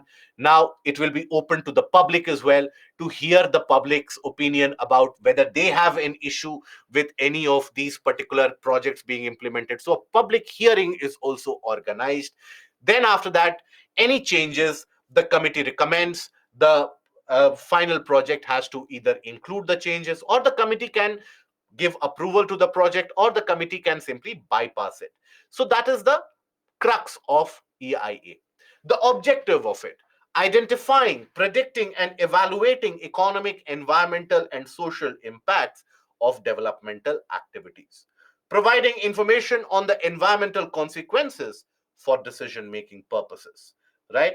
Promoting environmentally sound and suitable development by identifying appropriate alternatives. In case, let's suppose there is an issue with the normal construction, what is the alternative that we can have? Can we select a new site? Can we select a new project altogether? What is the alternative that we can choose? And the mitigation measures as well. So that is basically the objective of EIA as designated by EIA. This, over a period of time, this in a way saves time as well, saves money as well. Because if, let's suppose, you establish an industry which has been flouting the environmental norms in certain region, or has been degrading the environment in a certain area, eventually you will have to, in a way, pay for the or compensate for it, right? It might lead to the protest, it might lead to shutdown of the industry perpetually. So it also lessens the conflict with the local population. So there's an economic advantage, there's a time advantage, and also there's a socio-cultural advantage where you will be able to complete the project without such conflict arising amongst the local population. Okay, so this is the flow chart for the EIA norm. Overall, if you observe the mechanism of the flow chart, so first you select the site, then you conduct the EIA norms. The assessment is carried out that what will be the impact, short-term, long-term impact for this project. Apply for no objection certificate, right? SPCB arranges for a public hearing where members of the general population can, in a way, if they have any grievance against the proposed construction, etc., proposed project implementation, they can raise their demands at this particular forum, and their demand shall be heard by the larger committee. Now, project proponent apply for environmental clearance, submitting required documents. Now, after this, the review by the Environment Appraisal Committee happens. This Environment Appraisal Committee can either accept the project, provide the green light, the project will be implemented. It can be rejected as well, or it can basically be certain changes can be suggested, certain changes can be, modifications can be recommended, that look, the current project that you are implementing, this has got certain drawbacks, it can damage the environment. However, if you bring this particular component into the project, it can be environmentally more friendly. So you have the certain changes also which can be brought about. If you have brought about any changes, now again it revolves back to conduction of EIA, application of NOC, and that entire process is repeated again. So that is the process of EIA norm. Now, you had the EIA norm declared in 2006. The draft was declared in 2006. Now, that EIA became a headache for almost all the industries out there. Environment Ministry, and if you don't believe me, open up any newspaper for the year of 2010, 11, 12. You'll find out, in 13 as well, you'll find that Environment Ministry was frequently in news. And that is because the Environment Ministry at that point of time, it was famous for sitting on the files for months altogether. Certain files were held by the Environment Ministry for years as well, because the environmental clearance was not provided by the ministry easily. Now, it was said that, okay, this modification is being done, again you have to carry it out. So as a result of that, many of the investments simply went out of India, they withdrew.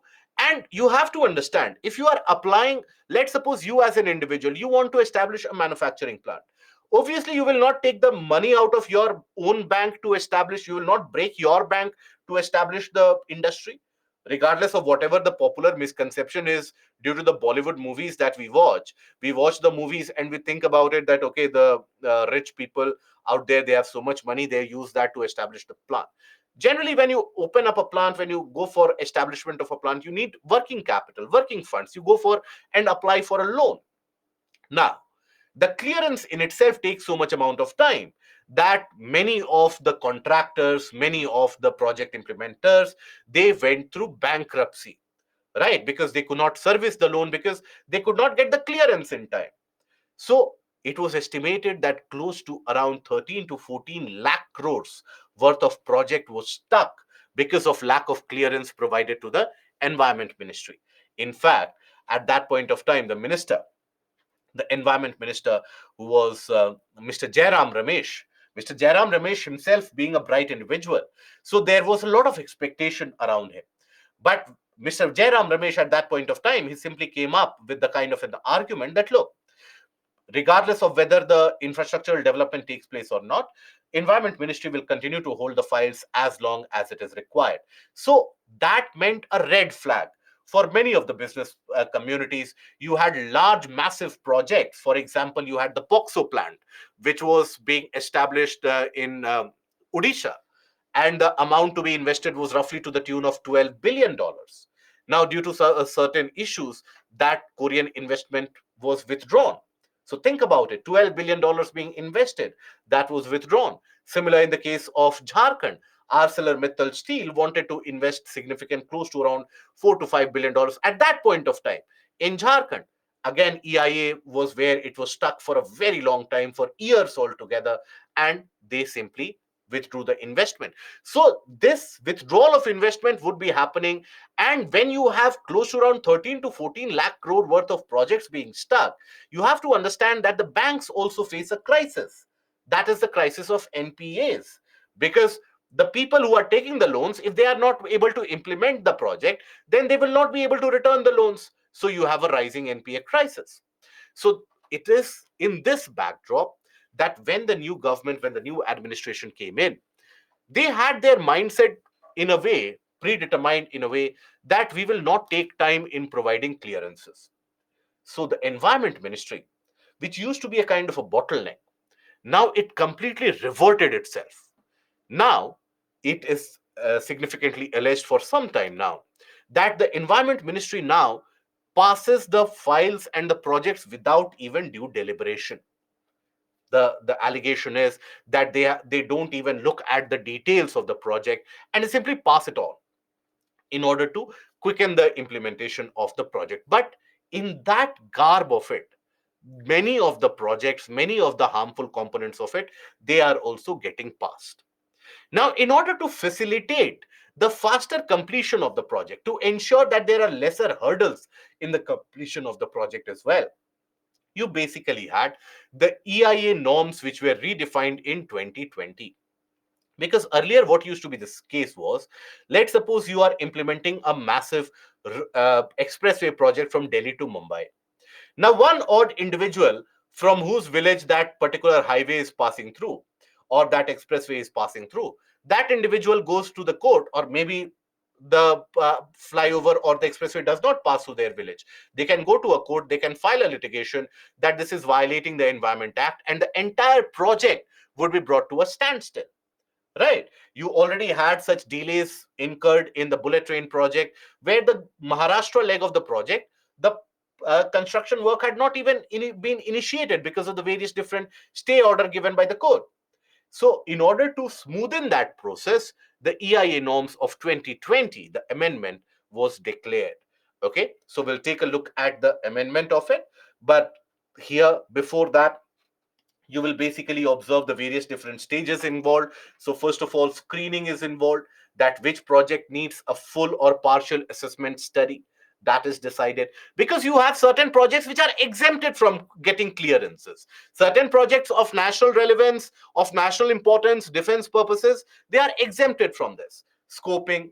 Which impacts are necessary to be assessed in deciding in this stage, right? The legal requirements, assessment and evaluation of impact. What are the environmental impact? Now, environmental impact statement, that is EIA report.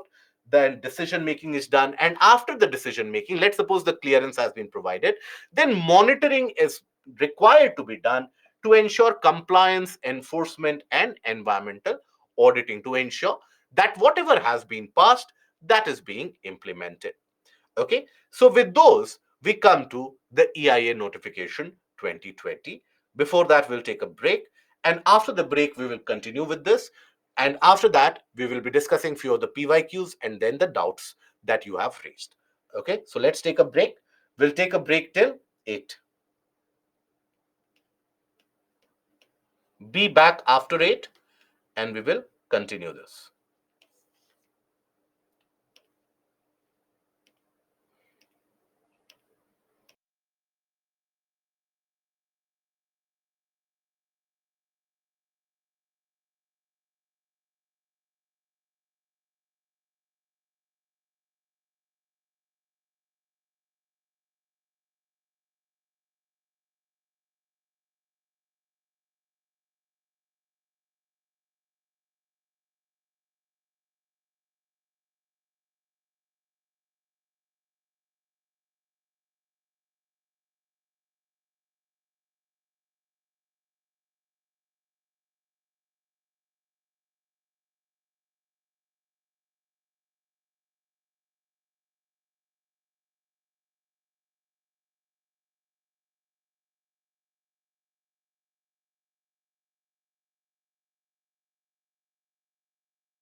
So now, a confirmation, by the way, about the audio and the video. Both of them are available without any distortion. Please let me know. Perfect. So now we come to the modification which has been done to the EIA norms in 2020.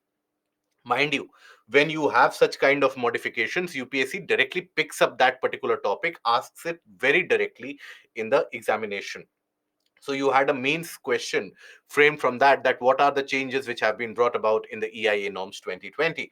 So be on the lookout going ahead into the future to understand and basically to pinpoint any of the changes in the legislations which have happened, any of the major amendments which have been resulted by, so what is the impact of it, etc. Be on the lookout for that. Okay, so here, first of all, look at the major changes brought about. Reduced time for public hearings. Now, the public hearings which were scheduled, now the time has been reduced from 60 days to 45 days. And the argument has been that, look, the public hearings can be conducted in 45 days, and in many of the cases nowadays, since the COVID pandemic, the public hearing is being conducted online. So that 60 days, reducing it to 45 days won't make much of a difference, but it can expedite the process of getting the clearance. So that is the logic. But the counter argument is that in a way you are providing lesser amount of time to show the show or object to the project. So any kind of objections that we have, you are reducing the time limit for that. So in a way you are shutting down the dissent, you are shutting down the objections thereby. So you have the side of the government as well, side of the environmentalist as well. The classification of projects has been done into various different categories, and many of the projects have been given a free or a kind of, they have been made free or exempt from the requirements of EIA.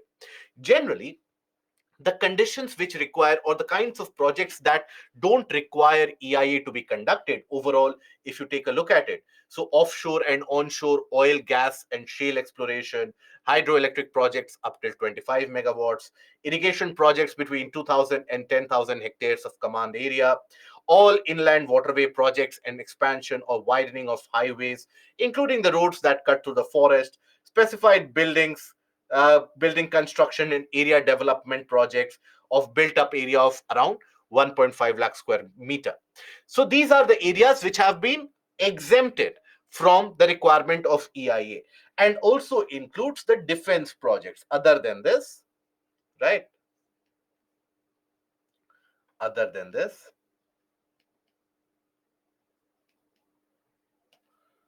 projects for defense and strategic utility.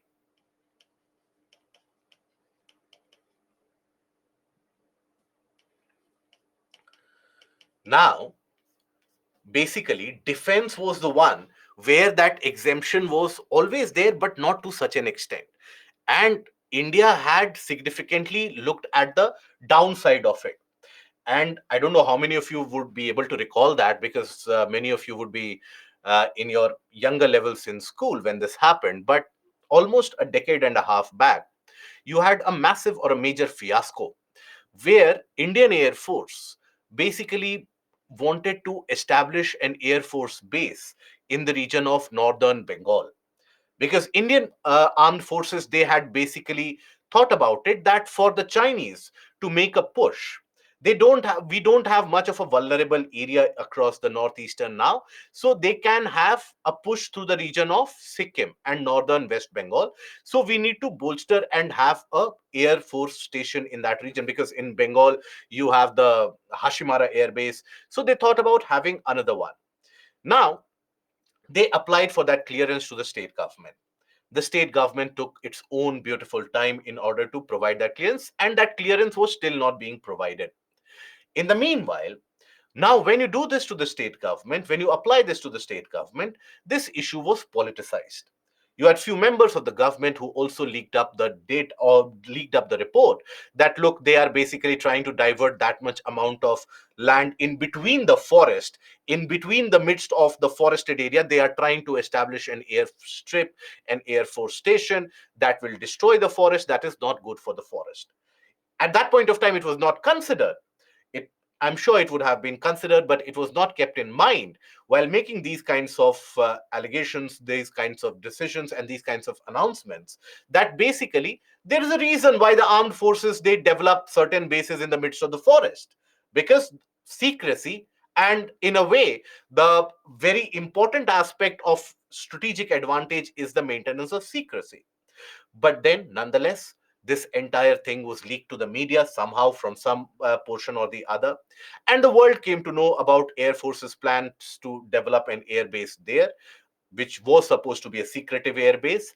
And Air Force then, after a lot of the public pressure was put on the state government of West Bengal that what are you doing? This is not something that you need to politicize and so on. So West Bengal government after that did provide the clearance after a good time span where all of this was happening, unfurling in front of the media, in front of the national news on a daily basis. Air Force was being dragged into this question that why are you building bases in the forest land? Why don't you build base in run of Kutch? But there, in all these arguments, you have to understand that critical aspect is the time in which you are able to construct these, the secrecy with which you are able to build these. So even after the clearance was provided after a long period of time, then Air Force basically backed out of it, that we are not interested in this project anymore. They established another such Air Force station, and multiple of them for that matter in Assam and Arunachal, that we will basically compensate from that, because whatever plans we had here, that has been compromised. So that was a major learning for the government and the armed forces as well. And the armed forces, they had raised this issue multiple times in front of the government that look, we need some kind of autonomy when it comes to deciding which are the areas where we can have certain bases, because that is dependent upon the operational requirements.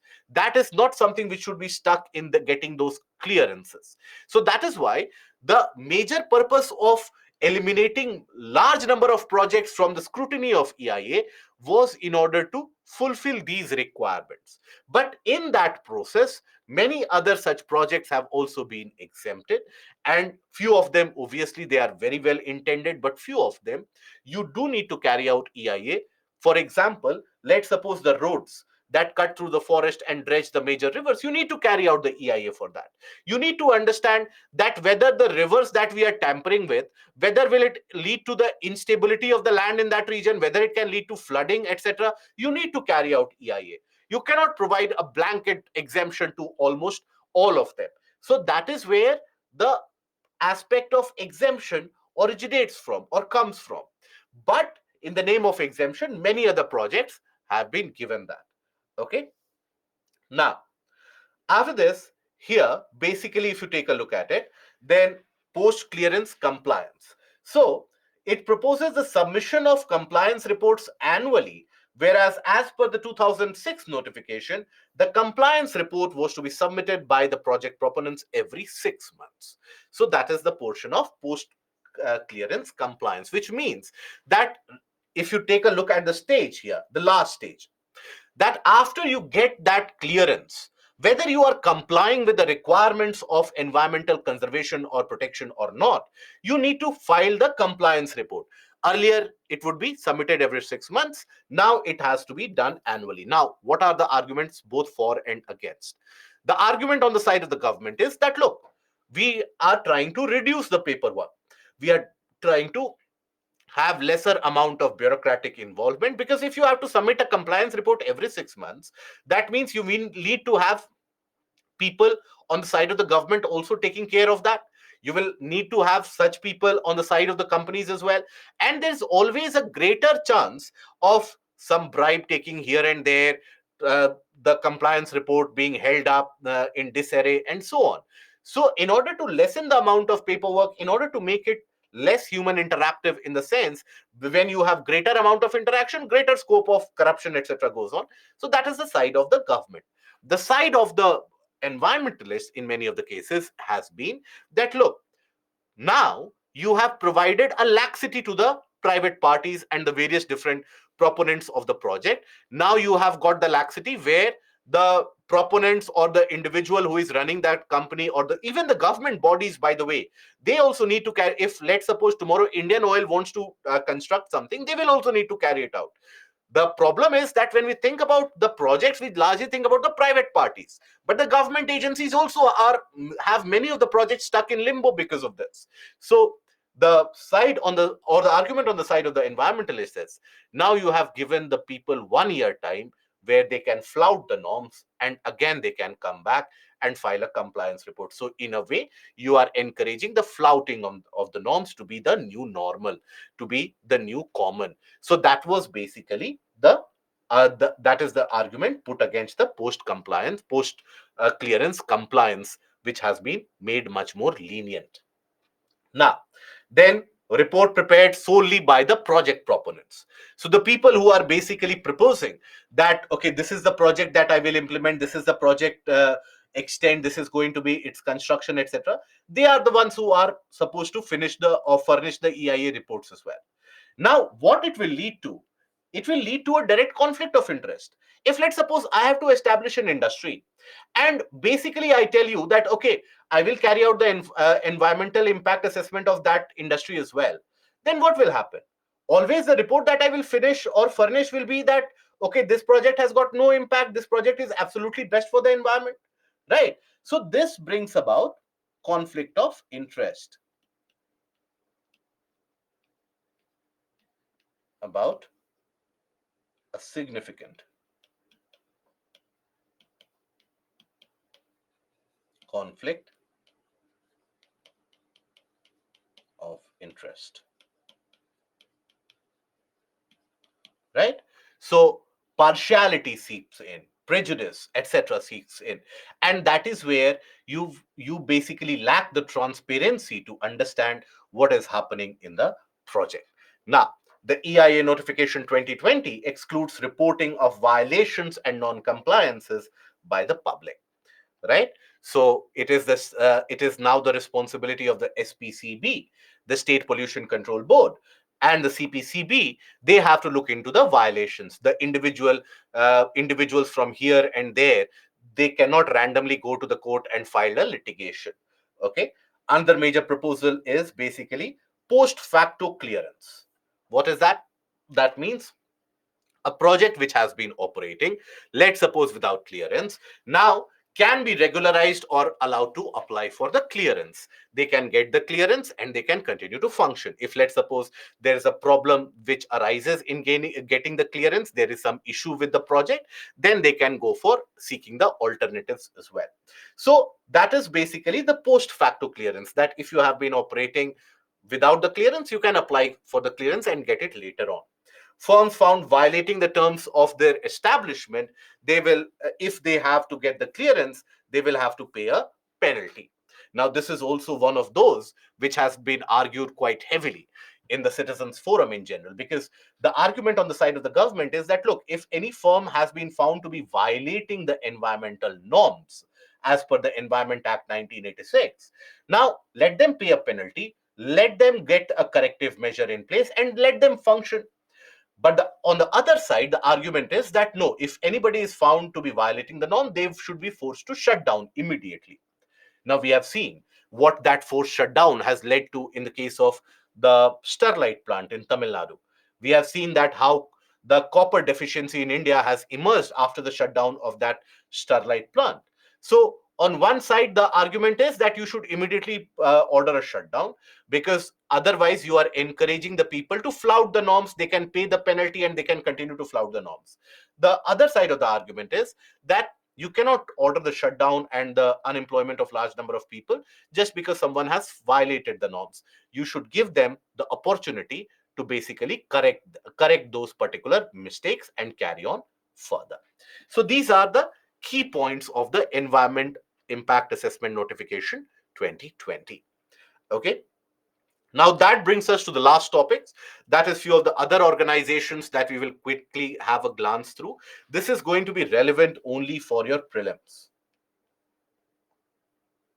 Relevant for prelims. Now, what is it that you have to look for in this? Statutory or non-statutory? Non-statutory organizations.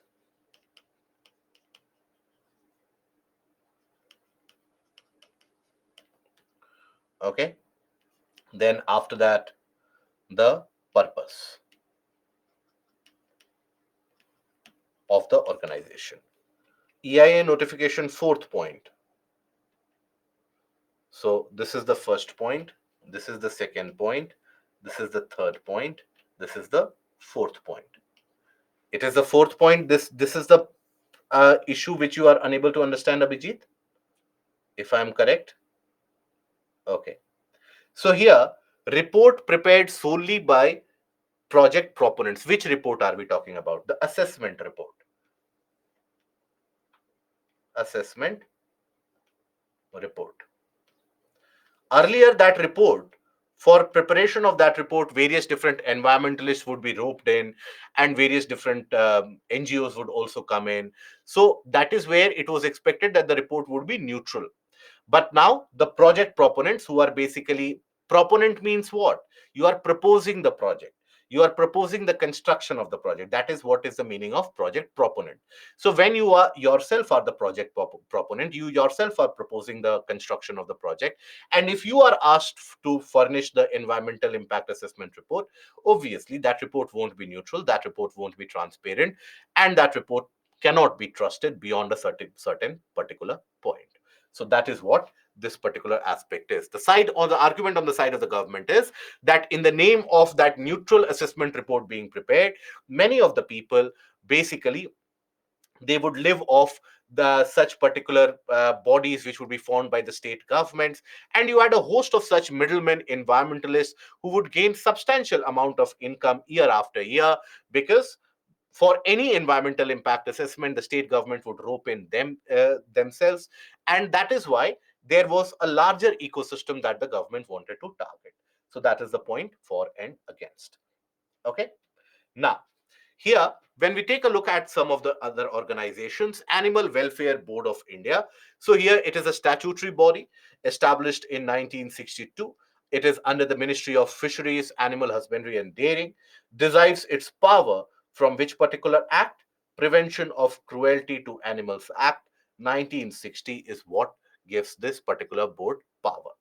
Then its basic objective is to prevent the infliction of unnecessary pain or suffering on the animal species.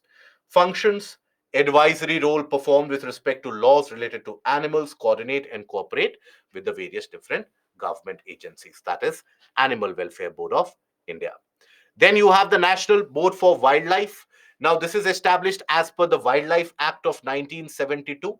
So, even when you study the or go through the Wildlife Act 1972, you'll find various sections under it, under sanctuaries, under tiger reserves, under national parks. So, you have a separate section under National Board of Wildlife as well, that who will be present there as member, etc.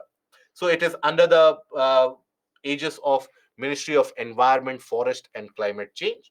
It is a statutory body as per the Wildlife Act, chaired by the Union Environment Minister, and the board was constituted in 2003.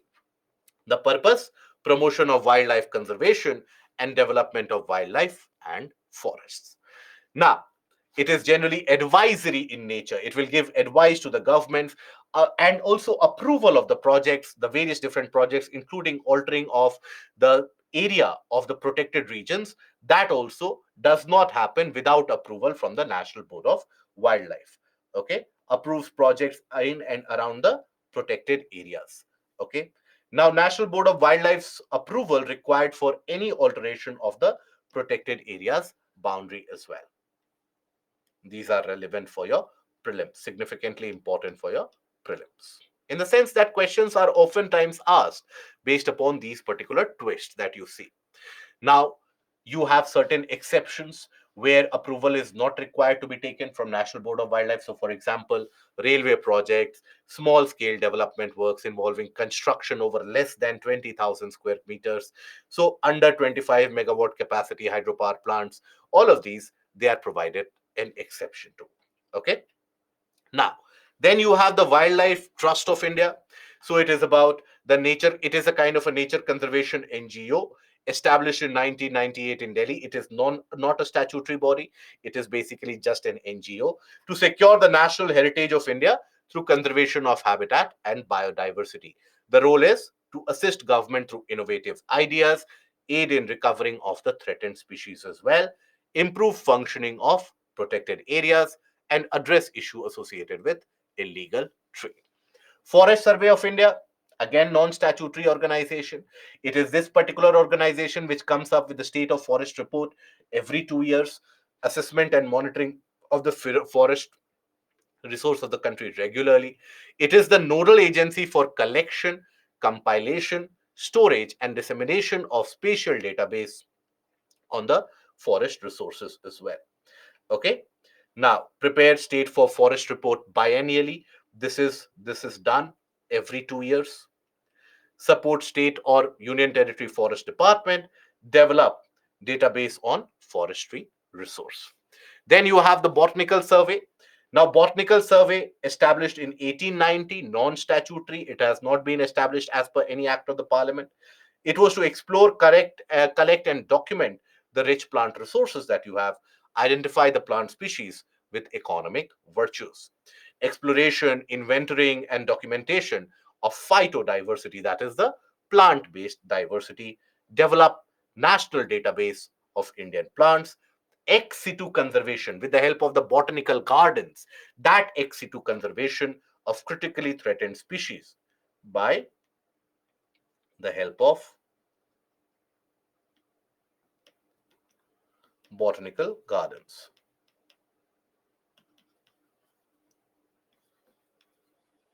Okay.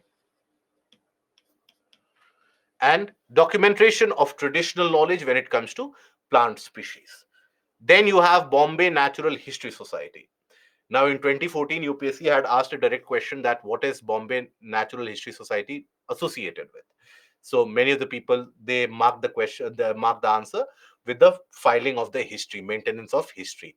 But this history society, Natural History Society, it is a part of a global such forum where you have multiple such chapters in each of these major cities of the world. So the Bombay Natural History Society was established way back in 1833. It is a kind of a scientific and industrial research organization delving upon the conservation of nature, primarily biological diversity through action based on research. Its purpose is to carry out educational and public awareness as well. It does partner with various different international bodies such as the BirdLife International.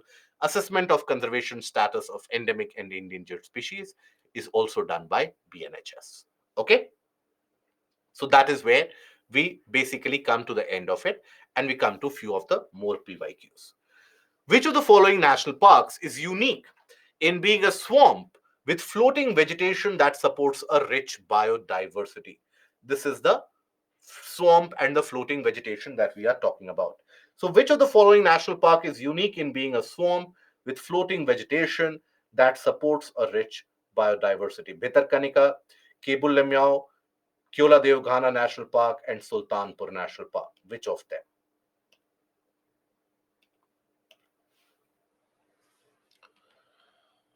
Madhur and Munna, you are correct. Shubhajit, you are incorrect. Amrit, correct. KK and Anshu and Prashant, also correct. Samar, good. Chaitanya, good.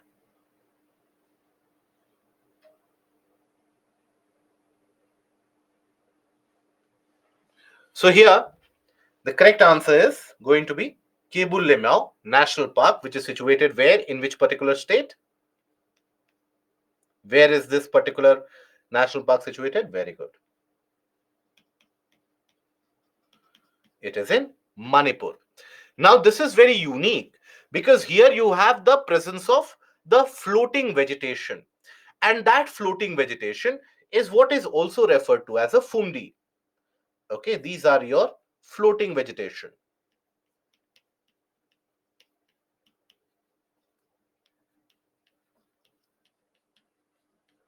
And that is what is referred to as fundis. Okay, here you find a very unique species of deer.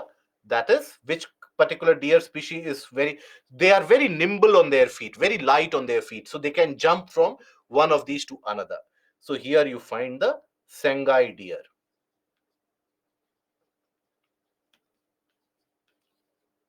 to be present in this particular region. Okay. Now, with reference to dugong, a mammal found in India, which of the following statements is or are correct? It is a herbivorous marine animal. It is found across the entire coast of India. It is given legal protection under Schedule 1 of the Wildlife Act 1972.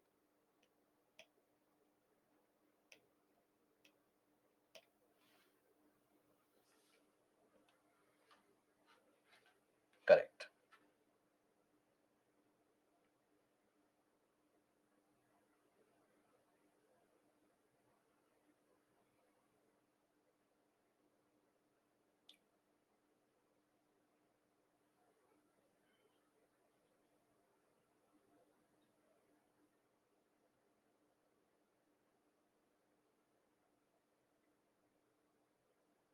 Good.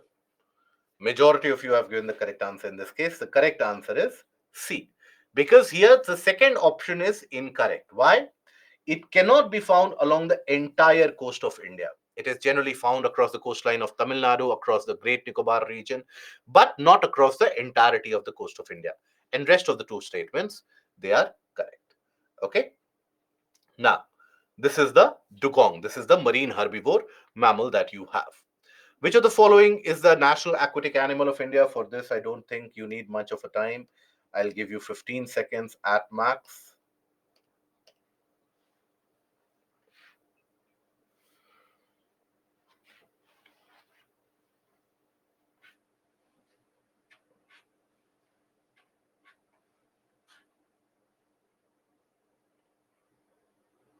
Good. It is the Gangetic dolphin, national aquatic animal of India. It is for the conservation and the protection of this dolphin that the country has launched what is referred to as the Project Dolphin as well. That is launched in order to save this dolphin population. But when you talk about the Project Dolphin, now it is a 10-year project to focus on both river and sea dolphins. That is relevant for your prelims examination. You should not get under the misconception that Project Dolphin is only for the riverine dolphins. No, even for the dolphins that you find in the sea. Now, overall, by providing them with some amount of protection, conservation, and it is under this that, as we had discussed earlier, that you have a dolphin reserved area or a dolphin protection area which has been established. That is the Vikramshila Dolphin Sanctuary, which has been established in the eastern part of Bihar. That is the southeastern portion of Bihar in the district of Bhagalpur. That is where the Vikramshila Dolphin Sanctuary has been established. So these dolphins are sighted where? So they are found primarily in Ganga and Brahmaputra rivers, right? And their tributaries as well. So Assam, Bihar, Jharkhand, Madhya Pradesh, Rajasthan, UP, and West Bengal, where they are to be found. Okay. Now, other than poaching, what are the possible reasons for the decline in the population of the Ganges River dolphin? Construction of dams and barrages on rivers, increase in the population of crocodiles in the rivers, getting trapped in fishing nets accidentally, use of synthetic fertilizers and other agricultural chemicals in crop fields in the vicinity of the rivers. So, this is also an easy question per se, which you can solve easily because elimination method, I will give you the hint, elimination method is still very much prevalent in this one. Yes, correct.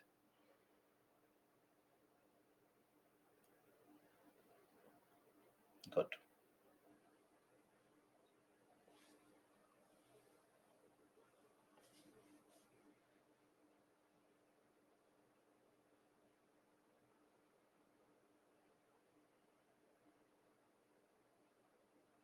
Good. Whopping majority have given the correct answer. Increase in the population of crocodiles in the river is the incorrect one because that does not hamper with the movement and the presence of the dolphins. Construction of dams and barrages, getting trapped in fishing nets, use of synthetic fertilizers, all of them can virtually be used. In a particular region in India, the local people train the roots of living trees into robust bridges across the streams. As the time passes, these bridges become stronger. These unique living root bridges, this is the living root bridge that we talk about. So these living root bridges are to be found in which of these particular states? This again should be easier, so 15 seconds for this.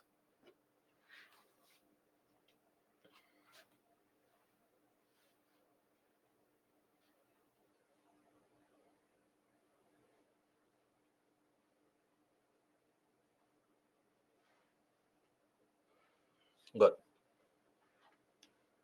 To be found in Meghalaya. Okay. Now, coming to the subjective type of questions. Okay. So when we talk about the subjective questions here, the basic type of questions, how do we handle it? We'll take a look into that. But when we talk about it, so how is it that you have, what is your comfort level on all the questions that we have discussed? Please let me know that.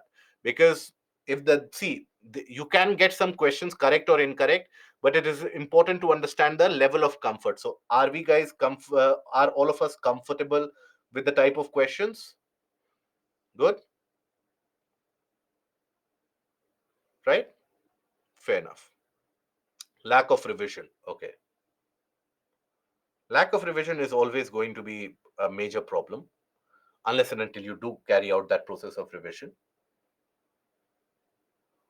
Okay, good. So if you are comfortable with the PYQs, here you have to understand that few of more PYQs, they will be completely current affairs dominated. And that is where you have to be wary of. That is where you have to choose the questions that you mark very cleverly, that you don't commit negative mistakes. Other than that, you are in a good place. Okay. And yes, more revision is required. Leaderboard, oh my God. The clamor call for leaderboard is so high.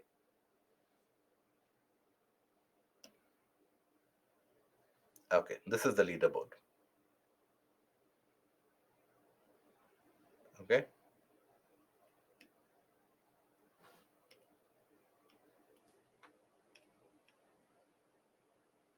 Right. So Kirtana, Amrit, Rupali, Chaitanya, KK, and Anshu, you have got all the questions correct. All the questions that we have discussed today, they have been correct.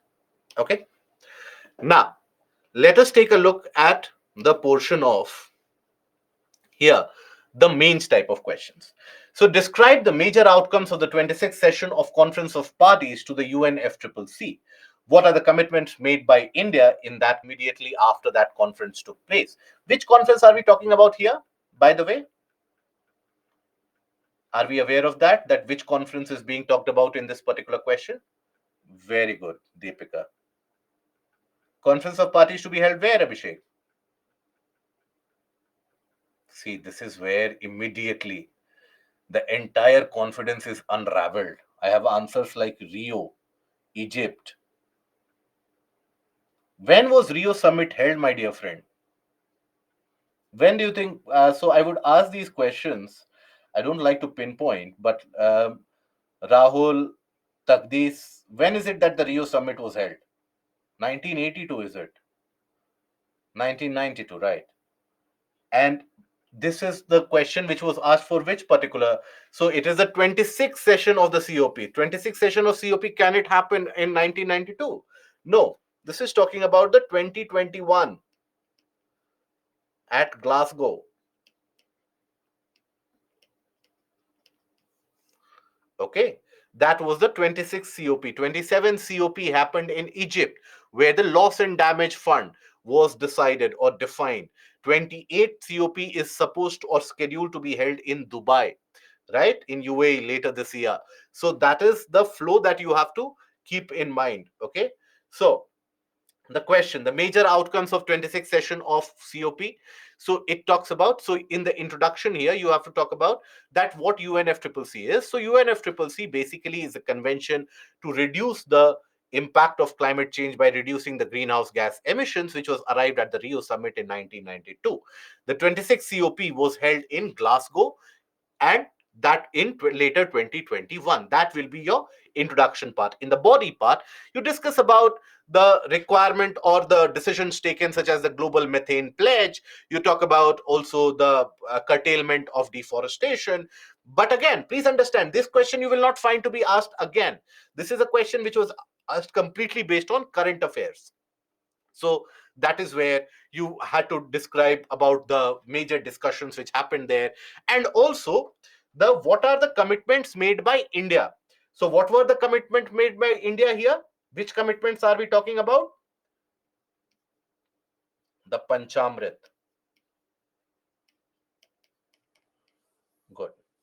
So the Panchamrit declaration or the goals which were set, right? INDC. No, INDC was not one of the major commitments. It was the Panchamrit. So that is something that you have to basically justify here, and you will be able to answer the question. Okay. Now, here, living root bridges, such topics not found anywhere in the books. Yes, there will be multiple such questions, my dear friend. There will be at least 10 to 15 such questions which you won't find in any book. Let me be very, very clear. This is something that I have been saying since day one of any of the sessions that you would have attended, at least in my session. I don't believe in giving false hopes. Like you see many times in the market, people will tell you that, look, do one thing, attend my lecture, and you will succeed in the examination. At the time when the examination is held, then obviously you will not go there to find the faculty who has told you that everything will be asked from what I have taught only. So I am never going to give you that false impression. I'm never going to mislead you. So always understand there are certain 10 to 15 questions which are based on accumulated information. What are the information that you have accumulated up till now? But please also, so for example, Reporters Sans Frontier, right? Reporters Without Border, Doctor Without Border, these kind of questions have also been asked. But please understand, these questions will never define, will never decide whether you succeed in the prelims or not. Success or failure in the prelims is decided by a different parameter altogether. I would have mentioned it multiple times to you as well, that when you basically target the prelims examination, if you are targeting that I will solve 100 questions out of 100, either you are a born genius, right? Or you are simply lying to yourself. Even UPSC does not expect you to solve 100 questions. So break that down. Okay, it is very important for you to understand the approach required. If I can give you the approach here, understand one thing, guys, that basically 100 questions are going to be asked in the prelims. All that are that you require to solve is basically 55 correct questions. That is it. And trust me, every year you will get 40 to 50 questions from the basics.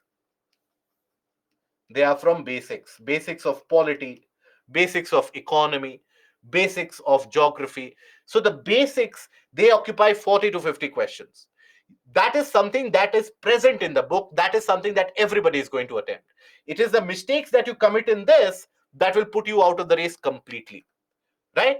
But then what the problem happens is with majority of the candidates, that out of these 100 questions, there are around 20 questions, 20 to 25, which are very factual. For example, orangutan uses a stick to accumulate the ants. You see a documentary, you will be aware of it. If you have not seen, you won't be aware of it. Honeybees, by the fluttering of the wings, can give an indication about the distance of the food. If you have read it, you would be aware. Otherwise, absolutely no way in which you will be aware of that. The problem arises when the candidates, they look at only these questions, the factual questions, and they base their preparation on that. I'll tell you the psyche also, the mentality also. Why I'm telling you all of this is because you have to refrain yourself from doing the same errors. The mentality, what happens when you analyze the PYQs is the mistakes that you commit in the basic questions. The mentality is that, okay, these are the questions that is present in the book that I have seen. All that is required is revision. One fine day, I will wake up so very fresh. I will carry out revision in such a manner that there will be no negative errors in that. Let me concentrate on these factual questions. Let me study that gestation period of, so elephant takes 22 months to give birth to the young ones. Let me find out all the other species that I can learn about. Let me find out all the national parks that I can learn about. Let me find out all the minor minerals in country. So that is where the fallacies come in. That is where the issues start coming in.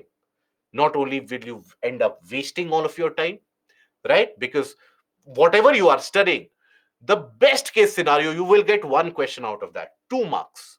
2 marks is what you will be able to gain out of everything that you have studied, right? If you are lucky. If you are unlucky, you will commit a negative mistake even in that. So what you have to concentrate upon is these basic questions. Never let go of this particular goal. Along with that, you will always find around 15 to 20, 25 generally, 15 to 25 questions which are based on logic, where you have looked at the question topic somewhere. You have not seen the question per se, but the topic you have heard somewhere. So apply the logic to arrive at the answer, right? So in this, if out of 50 only, let's suppose 43 is correct, let's suppose I have committed 7 mistakes. Out of this, if out of 25, let's suppose only 15 is correct, still overall I have managed to get 55 to 58 of them correct. Obviously from these 20 questions, maybe one of them I will get correct, maybe two of them I will get correct out of 20. That is how you devise a sure shot plan about how will I approach the question, each and every type of question which is there in the exam hall. What should be my approach? Then you will be able to clear the exam. If you simply follow the train and the herd mentality that, there's a new book in the market, everybody is buying that book because there were 2 questions from that book in 2017, I should also buy the book, you will be left there in the market for a long period of time, 5 attempts, 6 attempts, and after that it will continue. So that is why get the strategy correct about how to prepare for prelims. Okay. Now, suggest measures to improve water storage and irrigation system to make it judicious use, or to make its judicious use under the depleting water scenario. So this is basically a generalistic type of question about water storage and irrigation system, where you have to talk about the sprinkler method of irrigation, you have to talk about rainwater harvesting, the requirement of water conservation, because India as a country receives almost 70%, 70 to 80% of the rainfall within the monsoonal months. So those are the areas that you have to concentrate upon. Micro irrigation, yes. Now, what is a wetland? Right? We have seen the definition also. Explain the Ramsar concept of wise use in the context of wetland conservation. Cite 2 examples of Ramsar sites from India. This shouldn't be a difficult task. Wetland is what? Wetland is a natural ecosystem where you have a transition of sorts between the terrestrial and the aquatic ecosystems. And in these wetlands, you will have the presence of water, standing water, but also the presence of the plants in that region. It supports a wide variety of birds, fishes, and large amount of biodiversity in general, critical for the survivability of the biodiversity. Now, explain the Ramsar concept of wise use. Wise use is about what? It is about sustainability.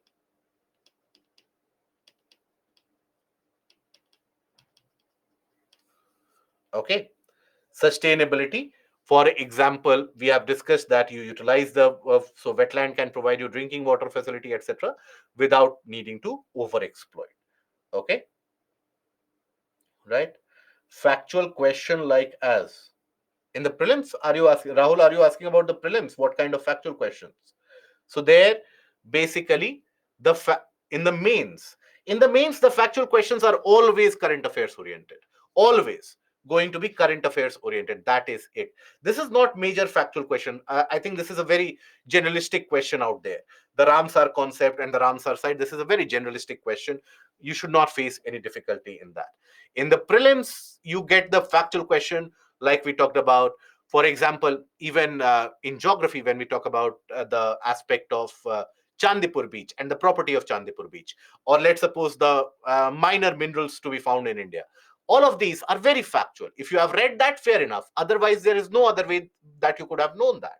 For example, orangutans. Orangutans, or the question this year was, which of these particular animals they use a stick as a feeding purpose to take out ants from the trees? Now the answer was orangutan. Now this is included in the documentaries that I have suggested to you. But chances are you might not have watched that documentary.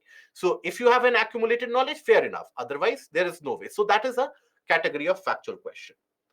Okay. There are sometimes I'm sure of a factual question. So should I attempt it or leave it? Absolutely attempt it. Think of it as a kind of a full toss that you have to hit it for the boundary.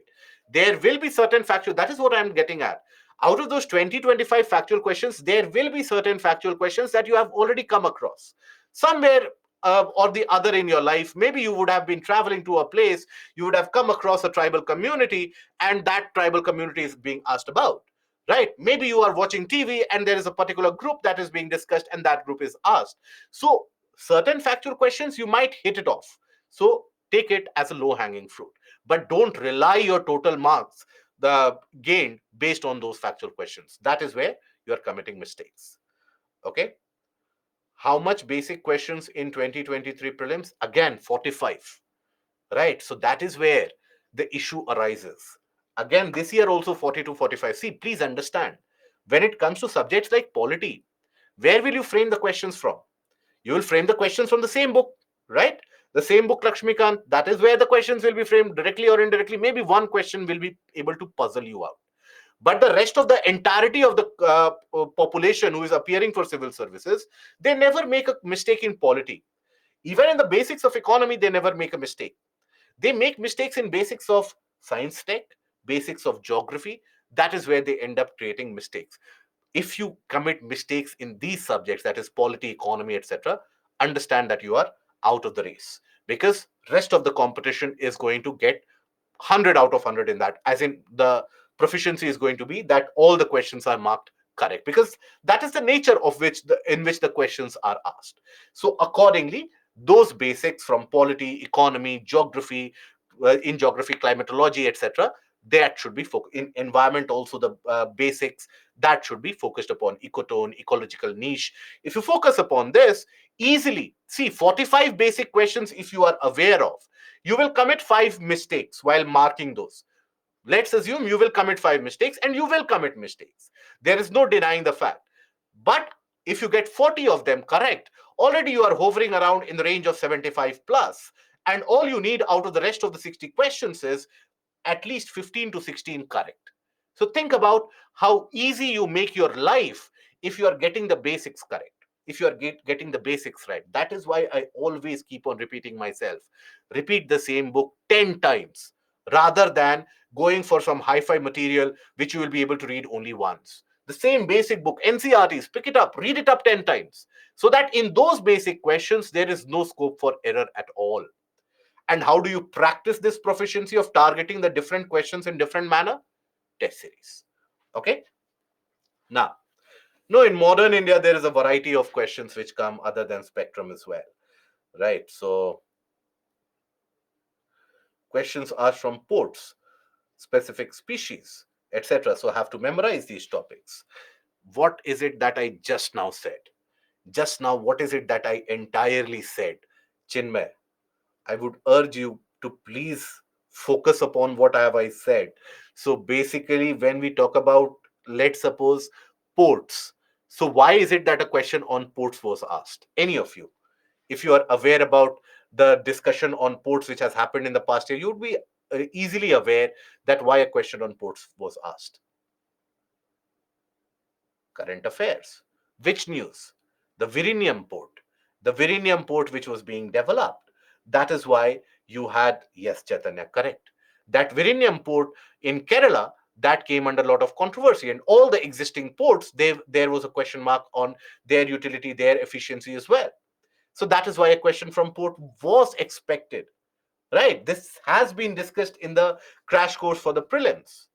So based on current affairs also you can get an idea. Okay. But please, again, I will reiterate, in case, let's suppose what I am saying is not very clear to all of you, maybe you are unable to understand what I'm trying to say. Please, while you are preparing for the prelims, if you are focusing upon memorizing the species and the ports, listen to me carefully. What are the chances that UPSC is going to ask the same question next year? Zero, almost. Almost zero. You learn all. Now UPSC had asked about the gestation period required for elephants before giving birth to the young ones. Now that is 22 months. Now what did the candidates do? The smart ones, they started learning and rectifying all the animals. that okay, what is the time period taken by a cat to give birth, what is the time period taken by the lions to give birth, what is the time period taken by the tigers to give birth. Everybody had learned that. Next year, did UPSC ask a single question from that? That is where you have to understand the pattern, my dear friend. You are not appearing for the board examination that I will rote learn the previous year paper, I will get to the next year. No. Again, I will reiterate, the 40 to 45 basic questions that you are going to target, that is going to be the differentiating factor, not the factual questions. Out of the 20 to 25 factual questions, you would be doing extraordinarily well if you get 5 to 7 of them correct. That is it. Don't hold any much more expectation from that. Okay, is that clear, Chinmay? Is that understood or no? I'm sure I will find another question in some time about which particular fact should I learn or not from someone else. But till that point of time, before I repeat again, so I hope this is clear. Now, climate change is a global problem. How will India be affected by climate change? How Himalayan and coastal states of India will be affected by climate change? Now, this is also a simple one. So, here, basically, how India will be impacted by climate change, we have discussed those 10 to 12 points. That is what you have to mention. Himalayan and the coastal states. In the Himalayan region, you will have greater amount of cloud burst, rainfall activities, etc., which create nuisance, which create problems and issues.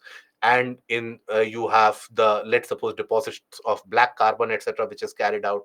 And in the coastal states, storm surges, now melting of glaciers in the Himalayan region, landslides, etc. In coastal states, storm surges, more tropical cyclones, sea level rise. That is all what we have to fulfill. Then this year, this was asked, what is oil pollution? What are the impacts on the marine ecosystem? We have discussed. It prevents the air-water interchange, which happens. It impacts the photosynthetic process of the organisms as well. It can lead to coral bleaching in large scale. It can lead to the water turning hypoxic as well. It can lead to bioaccumulation and biocontamination as well. So all these impacts you can highlight. In what way is oil pollution particularly harmful for a country like India? We have a long coastline of 7,000 kilometer plus. So in the continental shelf area, if the oil spill happens, it can be disastrous. Already the water in Bay of Bengal and Arabian Sea are slightly hypoxic. So the oil spill can further exaggerate the problem. It can further put the species such as dugongs and turtles at risk. We have many of these uh, threatened species which are present across the coastline. All that you can highlight. Yes, corals also. Yes. Now, here, after this, the another question which was asked this year, the Intergovernmental Panel on Climate Change, IPCC, has predicted a global sea level rise of about 1 meter by 2100 AD. What would be its impact on India and the other countries in the Indian Ocean region? That is, what will be the impact on sea due to sea level rise? Now, here in this particular question, in this particular answer, you have to, in the introduction, talk about the IPCC prediction that if the current levels of warming go on, the sea level is expected to rise by this much amount, right? We have discussed the WMO report as well. Now, in the body, you very quickly, with the help of a graph, with the help of a diagram, you can indicate the predicted rise in seawater level, etc. That is something that you can always bring into the picture. Now, you can also highlight the reasons for the sea level rise, that is thermal expansion as well as the melting of ice and glaciers. These are the reasons why the sea level is rising. Then, after that, eventually, when you carry out the process or the portion of how it would impact countries in Indian Ocean region and countries like India. So coastal lands will get submerged. You will have greater amount of incidence of tropical cyclones and storm surges also will happen. So coastal flooding will also happen, will lead to mass migration of people from the coastal areas because agricultural farmlands will be flooded. Many of the critical habitats in the region, such as the corals, etc., they will also get impacted. So all that you can highlight.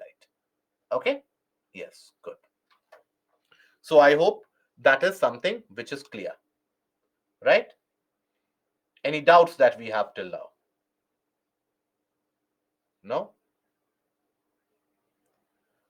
If we read the books of Byju's, then we clear the basic question. If you read the books of Byju's and you revise it multiple times, read any book by anyone, revise it multiple times, appear for the test series multiple times, you will be able to clear the basic questions. Yes.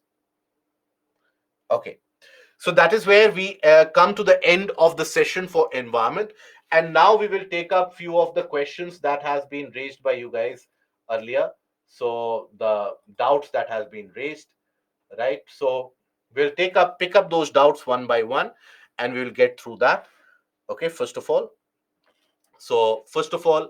by Deepika, are stomata and salt glands different in mangroves? Absolutely yes. How is this excess salt excreted from salt glands without blocking the stomata? So basically, the salt glands, they are present in the underside of the leaves, right? In majority now, you have various different types of plants which have the salt glands, not only mangroves. So they are present on the underside, whereas stomata generally is present on the upper side of the leaf. So that is where there are two ways in which that salt is secreted. One way is immediately any amount of salt which is accumulated, that is immediately let off by the leaves. The other method is where the salt is allowed to accumulate for some bit and then is basically pushed out by the leaf vessels. So that is how they are functioning. Can we capture the methane that's being released in the permafrost region due to global warming and use it in an eco-friendly manner, replacing it with fossil fuels, thereby halting intensification of global warming? No. See, the methane which is being released, it is not being released from one source. It is not as if there is one vent from which all the methane is released. The entire region of permafrost spreading across thousands of kilometers.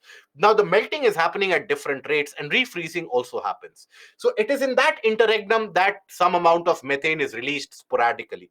The technology required to capture this in the remote areas and then transport it in various parts of the world, that is simply going to be in trillions of dollars. So that is not worth it. Waste segregation and utilization of organic waste seems as the best solution to solve many problems like waste management, soil fertility, and energy security. What are the roadblocks in utilizing the organic waste? Significant amount of roadblock is ensuring the quality of that the organic manure that you are basically generating. Also ensuring proper segregation of the waste, that is, you should have the organic waste which is allowed to decompose naturally. It is that segregation and that waste handling which is a weaker point as of now. So these are the areas which needs to be worked upon. Okay. When the Great Nicobar is a part of the Sundaland biodiversity hotspot, how can the deforestation in that area for development be justified at this juncture? Because of the requirement of defense and strategic purposes. Because the region of Great Nicobar Islands, that lies very close to the Malacca Strait, and that is a choke point for giving a geostrategic advantage to India over China. On one side, we talk about afforestation and reforestation to reduce carbon dioxide in the atmosphere, while on the other side, there's increasing population, which would require food security and development. How do we solve the dual problem? By increasing the farm efficiency, by increasing the crop diversification, right? You don't need to produce so many million tons of rice and wheat. You can go for nutritious food. You have hydroponics, aeroponics, etc., which are also coming in. So all of these can be a solution to the food scarcity. Okay, why is agriculture not seen as an option for carbon sequestration? Because you don't have the permanent presence of trees there, or the permanent presence of even the plants there. That is very seasonal. And also the amount of methane that is released by the plants, that in a way overcompensates for the amount of carbon dioxide that they take in. Okay. Environmental protection is necessary to human betterment in the long run, but we already damaged a lot of it. Yes. Did we reach the tipping point? In certain cases, it is said that the tipping point has been reached with regards to the temperature. But we have to understand that the planet has gone through such multiple different phases of heating and cooling. So we can again bring the planet back from the brink, because if we have the technology which is available to provide that cooling, to control the acidification of the oceans, there is no reason why it cannot be brought back from the brink. It is rightly said that we have not inherited the world from our forefathers, but we have borrowed it from our children. Usually, we return anything we borrow with interest. So, various aspects of environment to the for environment future bureaucrats whose actions. So always you have to understand that when you are providing a way forward for environment for any kind of development, it is not a never going to be a question between economic and environmental development. It has to be a merger of those, and sustainability is the solution of it. So any kind of project, let's suppose, is to be implemented, you have to ensure that it is sustainable. Okay, now then about preparation, that grateful for guiding us all onto the right path, but at times during our preparation there will be difficult times where the path ahead seems gloomy. So see, the upswings and downswings in motivation level, that is a common feature. That is a common trait in the aspect of in the life of any aspirant, right? You won't be a justified aspirant if you have not gone through the upswings and the downswings. They will happen. When the downswings do happen, that is when you have to look at why do you want to become an IS officer or an IFS officer or any of that. What is the reason for that? Okay, and then think about it, why you can't become. You will always be able to become. You have the potential in you, right? You have to understand that people with much lesser potential have cleared the examination because they did the things right. Okay, generally you will find that the demotivation phase comes in after you have had a prolonged period where you have not had a good output, where you have not studied significantly for 7 days, 8 days. Then on the ninth day you will never want to pick up the book. So it is a matter of habit as well. Just ensure on a daily basis that you are delivering the output. Forget what is going to happen on Saturday, that is tomorrow. Forget what is going to happen on Sunday. Today, how do I make maximum utilization of my time on that is today? Focus on that. For the basics, you will be in a good place. Okay. Ecological succession, Alina. Ecological succession is basically in any particular area, you have the species which inhabit the area. So initially, you have the basic form of species which come into place, and slowly and steadily, that creates and modifies the ecosystem in the region, that you have developed species such as trees. So think about it, when you have a new island, etc., which is created, which is of bare or a barren rock, you cannot expect a tree to grow there, can you? But slowly and steadily, the mosses, the lichens, the small plants, they will weaken the rocks, lead to the formation of the soil. Small plants will then follow. And that is the entire process of the ecological setup establishing itself. That is the succession. Now, the topics which you have covered in PPT plus examples given by you are enough, or should we have to go in detail with these topics? No, that is enough. Just ensure that current affairs, with the help of the newspaper, with the help of the monthly magazine, is adhered to. As you keep on revising this from side to side, that will be sufficient. Then, can climate change lead to an increase in health diseases? Preeti, yes, absolutely. Climate change will lead to an increase in the zoonotic diseases, the spread of the diseases, the intensity of the diseases as well, because warming will lead ideal conditions for the germination of many of these mosquito species in areas where they have not ventured into. So yes, warming can always lead to incidents of epidemics and various diseases as well. Okay. Now let us take a few of the questions from here. Uh, some effective techniques for revision. Anshu, see, revision, first of all, again, I will repeat the very basics that you would have heard from me even in the geography class if you have attended. That basically, and I'm sure you have attended. So basically, there also I said that immediately after the any particular portion that you study, revise it immediately, right? Now you should not leave much amount of time. I understand revision is boring. It is not as interesting as reading something new, but you need to do that.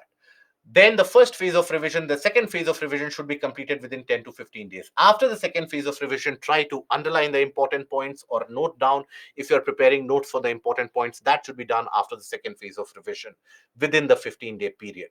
Do that. The third phase of revision should be carried out within a month. So think about it. If let's suppose you have studied geography as of now, within the next month, you should be able to revise it 3 times. right?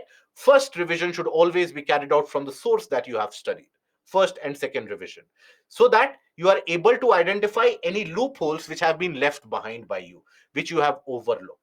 After the second phase and the second phase of revision, that is when you can always analyze the NCRTs or the basic books, the basic reference materials. Then take up the PYQs. The areas of current affairs that you are unable to answer, don't worry about it. The very factual questions that you are unable to answer, don't worry about it. But the basics, if you are unable to answer in the PYQs, why is it? Where is it that you find that information? Add that to your knowledge arsenal.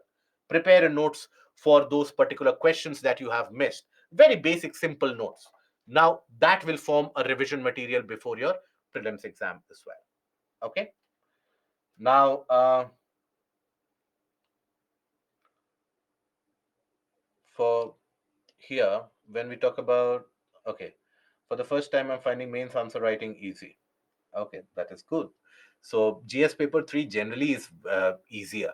It is GS paper 1. If you score good in GS paper 1, 2 and 3 is always easy. PPT is enough, sir, because of I appear in 2024. PPT along with current affairs, Rashida, should be enough. Okay. Then I read niche and habitat multiple times.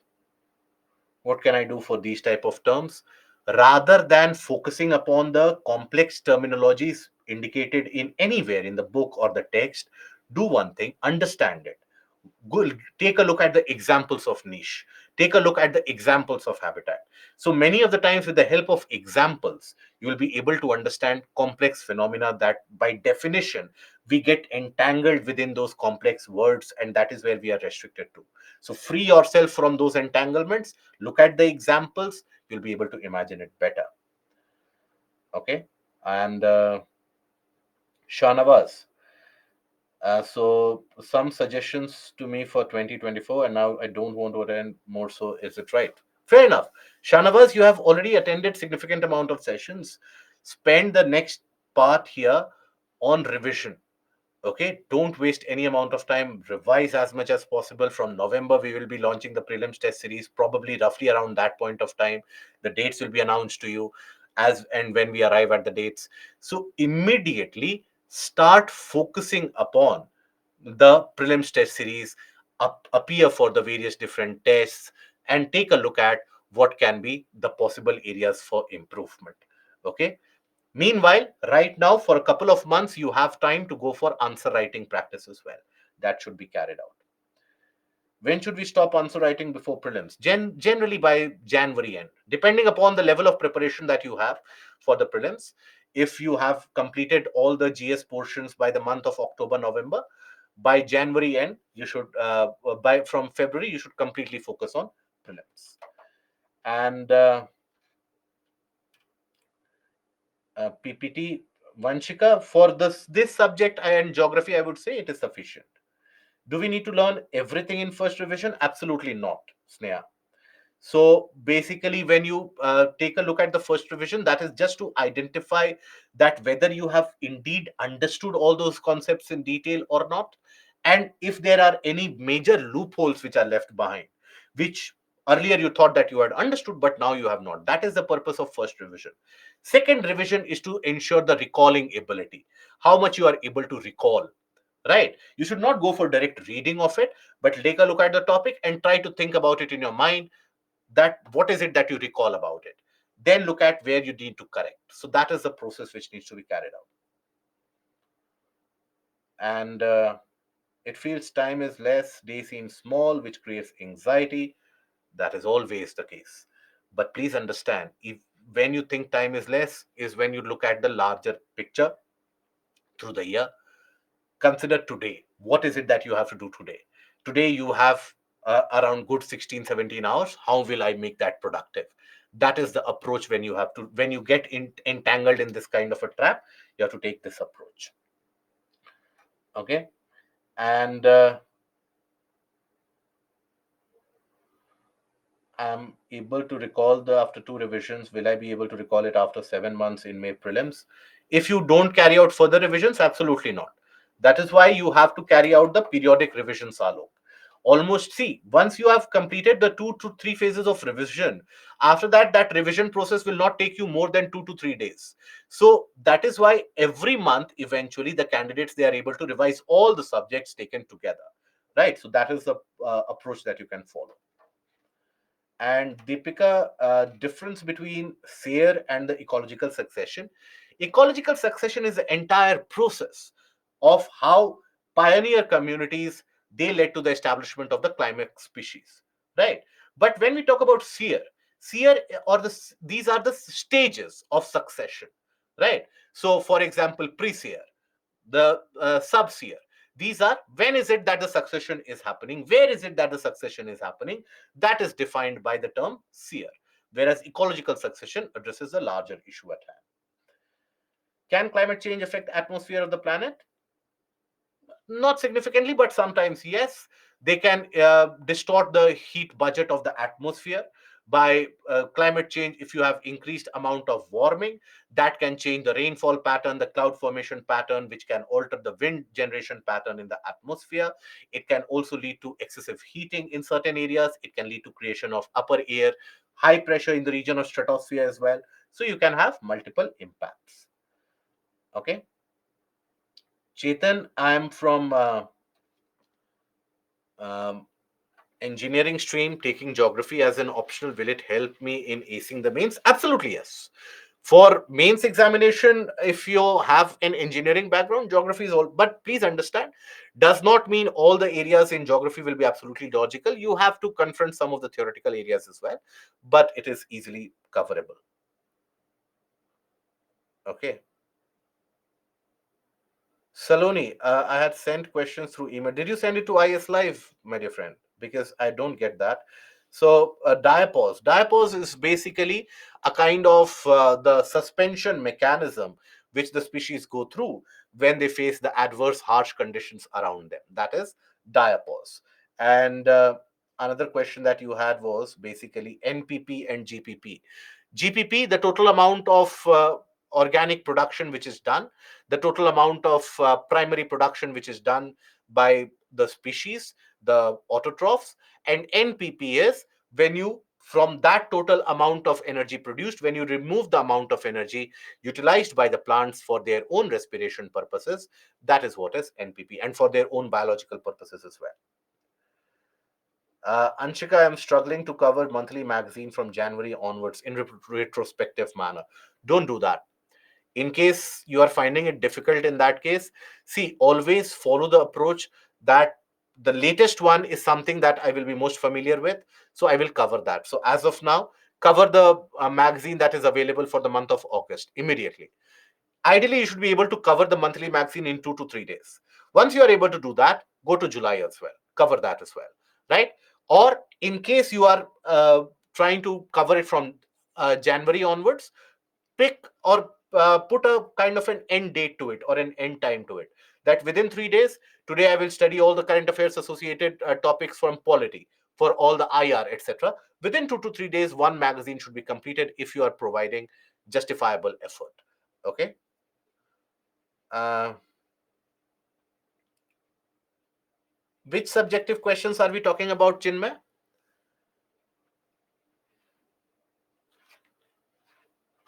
So I have adopted a strategy wherein I'm studying one on a week subject on weekdays and other on weekends. That is good. Ideally, if you have time, devote your weekends to optional as well, Varun, after obviously some substantial preparation is done. Daily class plus optional plus daily CA. After that, I can't get time for revision. So that is why you need the weekends or one or the other day where only the materials or things that you have studied throughout the year or throughout the week that needs to be revised. Okay. I find difficulty in selection of resources because I take a lot of resources and not revise properly. That is the addiction that the candidates face. So that is why you have to understand that you have to basically stick to the basic resources, NCRTs, the basic reference materials, Lakshmikant. That is more than sufficient. Okay, not more than that. So Akula, I am out of preparation since 20 days because of health issues. Now I'm facing difficulty in preparation after recovery. So, always, many of you will face this issue in your preparation journey. Start with the very simple ones immediately after such a long break. Start with newspaper reading exercise. That today I will finish the newspaper. I will study one of the easy subjects out there. Let's suppose I will pick up polity. Right, I will the easy ones which don't give me that much amount of stress. I will study some of that. You need to get into the habit of studying.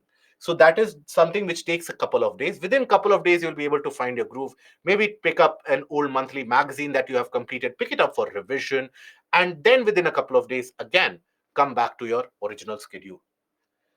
Okay. Now,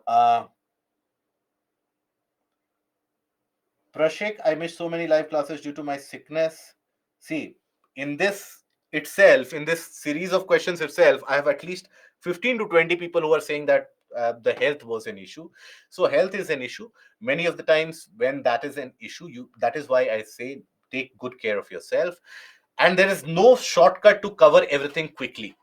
If there would have been a shortcut to cover everything quickly, my dear friend, with all humility, I'll tell you, nobody would. Why would people be preparing all the way for 2 years that I'm preparing for civil services? If they knew that there is a shortcut to cover everything within a month or a two, why would they prepare for so long? They would basically start preparation from the month of March itself, isn't it? There is no shortcut.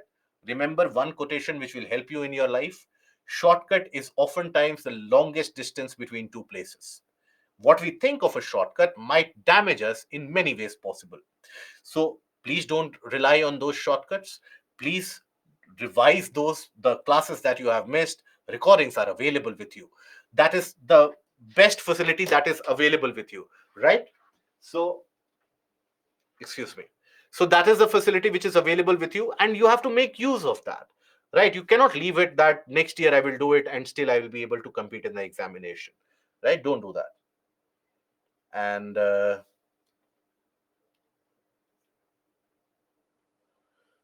in biogeochemical cycles, what should we focus upon particularly?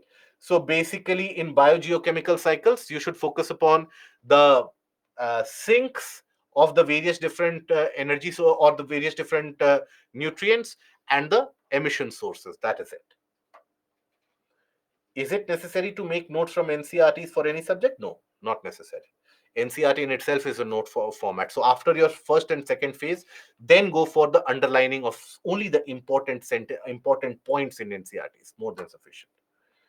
How to handle lots of conventions and protocol? Make a flow chart.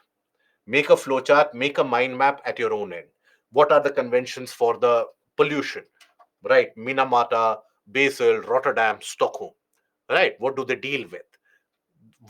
Piece of paper, what are the conventions protocols dealing with environmental or climate change? So from Stockholm conference, go ahead with that. So if you make a flowchart with your own hand, if you put pen to paper and then you start thinking about it, it will be much easier after that. Okay. Shanavaz, uh, Shanavaz, I have already answered your question, haven't I? So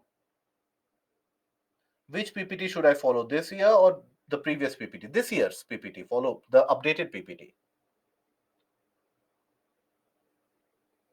Okay. And Yashpal, approach towards monthly magazines, how to read it. Just take a look at it. There are certain articles relevant for your mains, certain articles relevant for your prelims.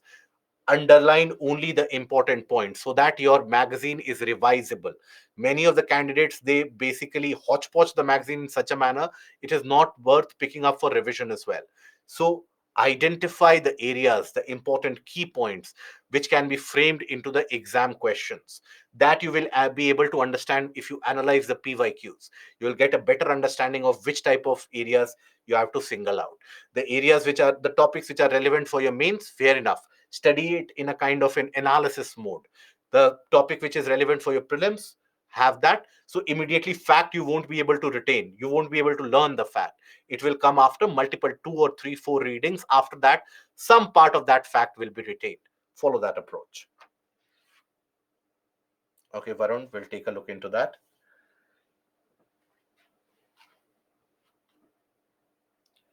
Uh, KK, sadly, we don't have any new development in that regard. And how to use government website for environment and geography. So PIB is where you will get all the detailed data for various different schemes as well. So that will be more than sufficient. And other than that, WII Envis that I gave you, that will help you in the locational aspect as well.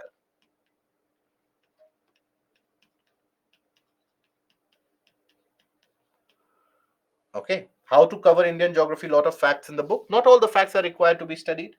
Atmakuri, always you have to focus upon the type of questions which are related to the basics. And please understand, Indian geography, you will be able to understand only if you form a pattern.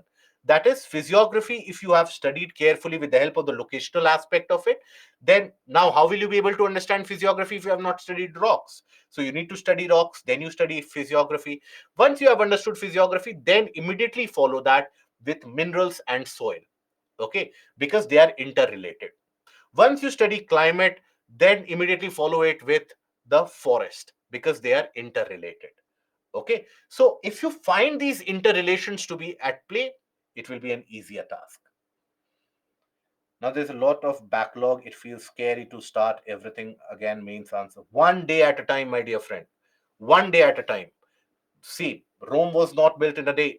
Marathons are not run in 1 minute. So please understand, the task in front of you is Herculean. Everyone understands that. You also realize that. But it will happen slowly and steadily by chipping at it, right? Slowly and steadily. You will find that within 20 to 30 days, just for the next 30 days, do one thing, just be or just ensure one particular fact that you are disciplined, right? That even in the lowest of your lows, you are able to cover the portion of the current affairs of that day and maybe one quick revision of any of the GS topics that you have studied or the GS subjects that you have studied. Just be disciplined in your study for 20 to 25 to 30 days. Observe the difference that it creates in your mentality, in your confidence level, in your output generated also. Okay. Okay, Elma. And carbon sequence. Ashutosh, are you asking about carbon sequestration or is it carbon sequence? Carbon sequestration is basically the aspect of storage, right? Storage and capture and storage of carbon from the atmosphere, so that when you remove more carbon dioxide from the atmosphere, you are reducing the amount of greenhouse gas, you are reducing the amount of warming. Okay. Akula, you can write to us at IS Live. We will do the needful. But it is also more than sufficient if you keep on adding on from the portion of current affairs, more than sufficient. Okay. So I think that I have addressed all the. Should I learn Yojana magazine or only Baiju's just is enough? Just is enough, Chetan. But and I want to make notes, but end up writing everything from the monthly magazine. That is what happens. So try to form a bullet point or a kind of a straight foot or a kind of a scale like this, point wise generation. That is how you keep it short. You keep it concise. Okay. Ecological footprint, that is the environmental damage that you cause by any action. So that is inclusive of the air pollution, that is inclusive of the environmental discharge into the river water, all of that, land degradation, maybe all of that is considered under ecological footprint. And biorock, Elena, is when you have basically when you have the biorock technology. In that, what is done is that you have an artificial mechanism whereby you pass small amount of electric charge through a kind of a wired mesh, and that carries out electrolysis, where you have the accumulation of calcium and carbonate ions which is naturally present in the seawater. They accumulate to form a kind of an artificial rock system, that is the biorock. Now, oftentimes they are much more stronger than the natural rock calcium carbonate as well. Now, on that biorock, you introduce the corals that you want to revive in that region. And immediately, very soon, you'll find the corals will reproduce because now they have got the calcium carbonate exoskeleton around them. They don't need to basically put their energy or spend their energy on building that calcium carbonate, so they will reproduce, they will grow much quickly. Okay. And the action of photochemical smog is there in the PPT itself. That is basically the production of PAN, that is peroxyacetyl nitrate. That is something that you have to focus upon. Eventually, it is nitrogen oxides and the presence of volatile organic compounds that will lead to the production of PAN. Okay. And then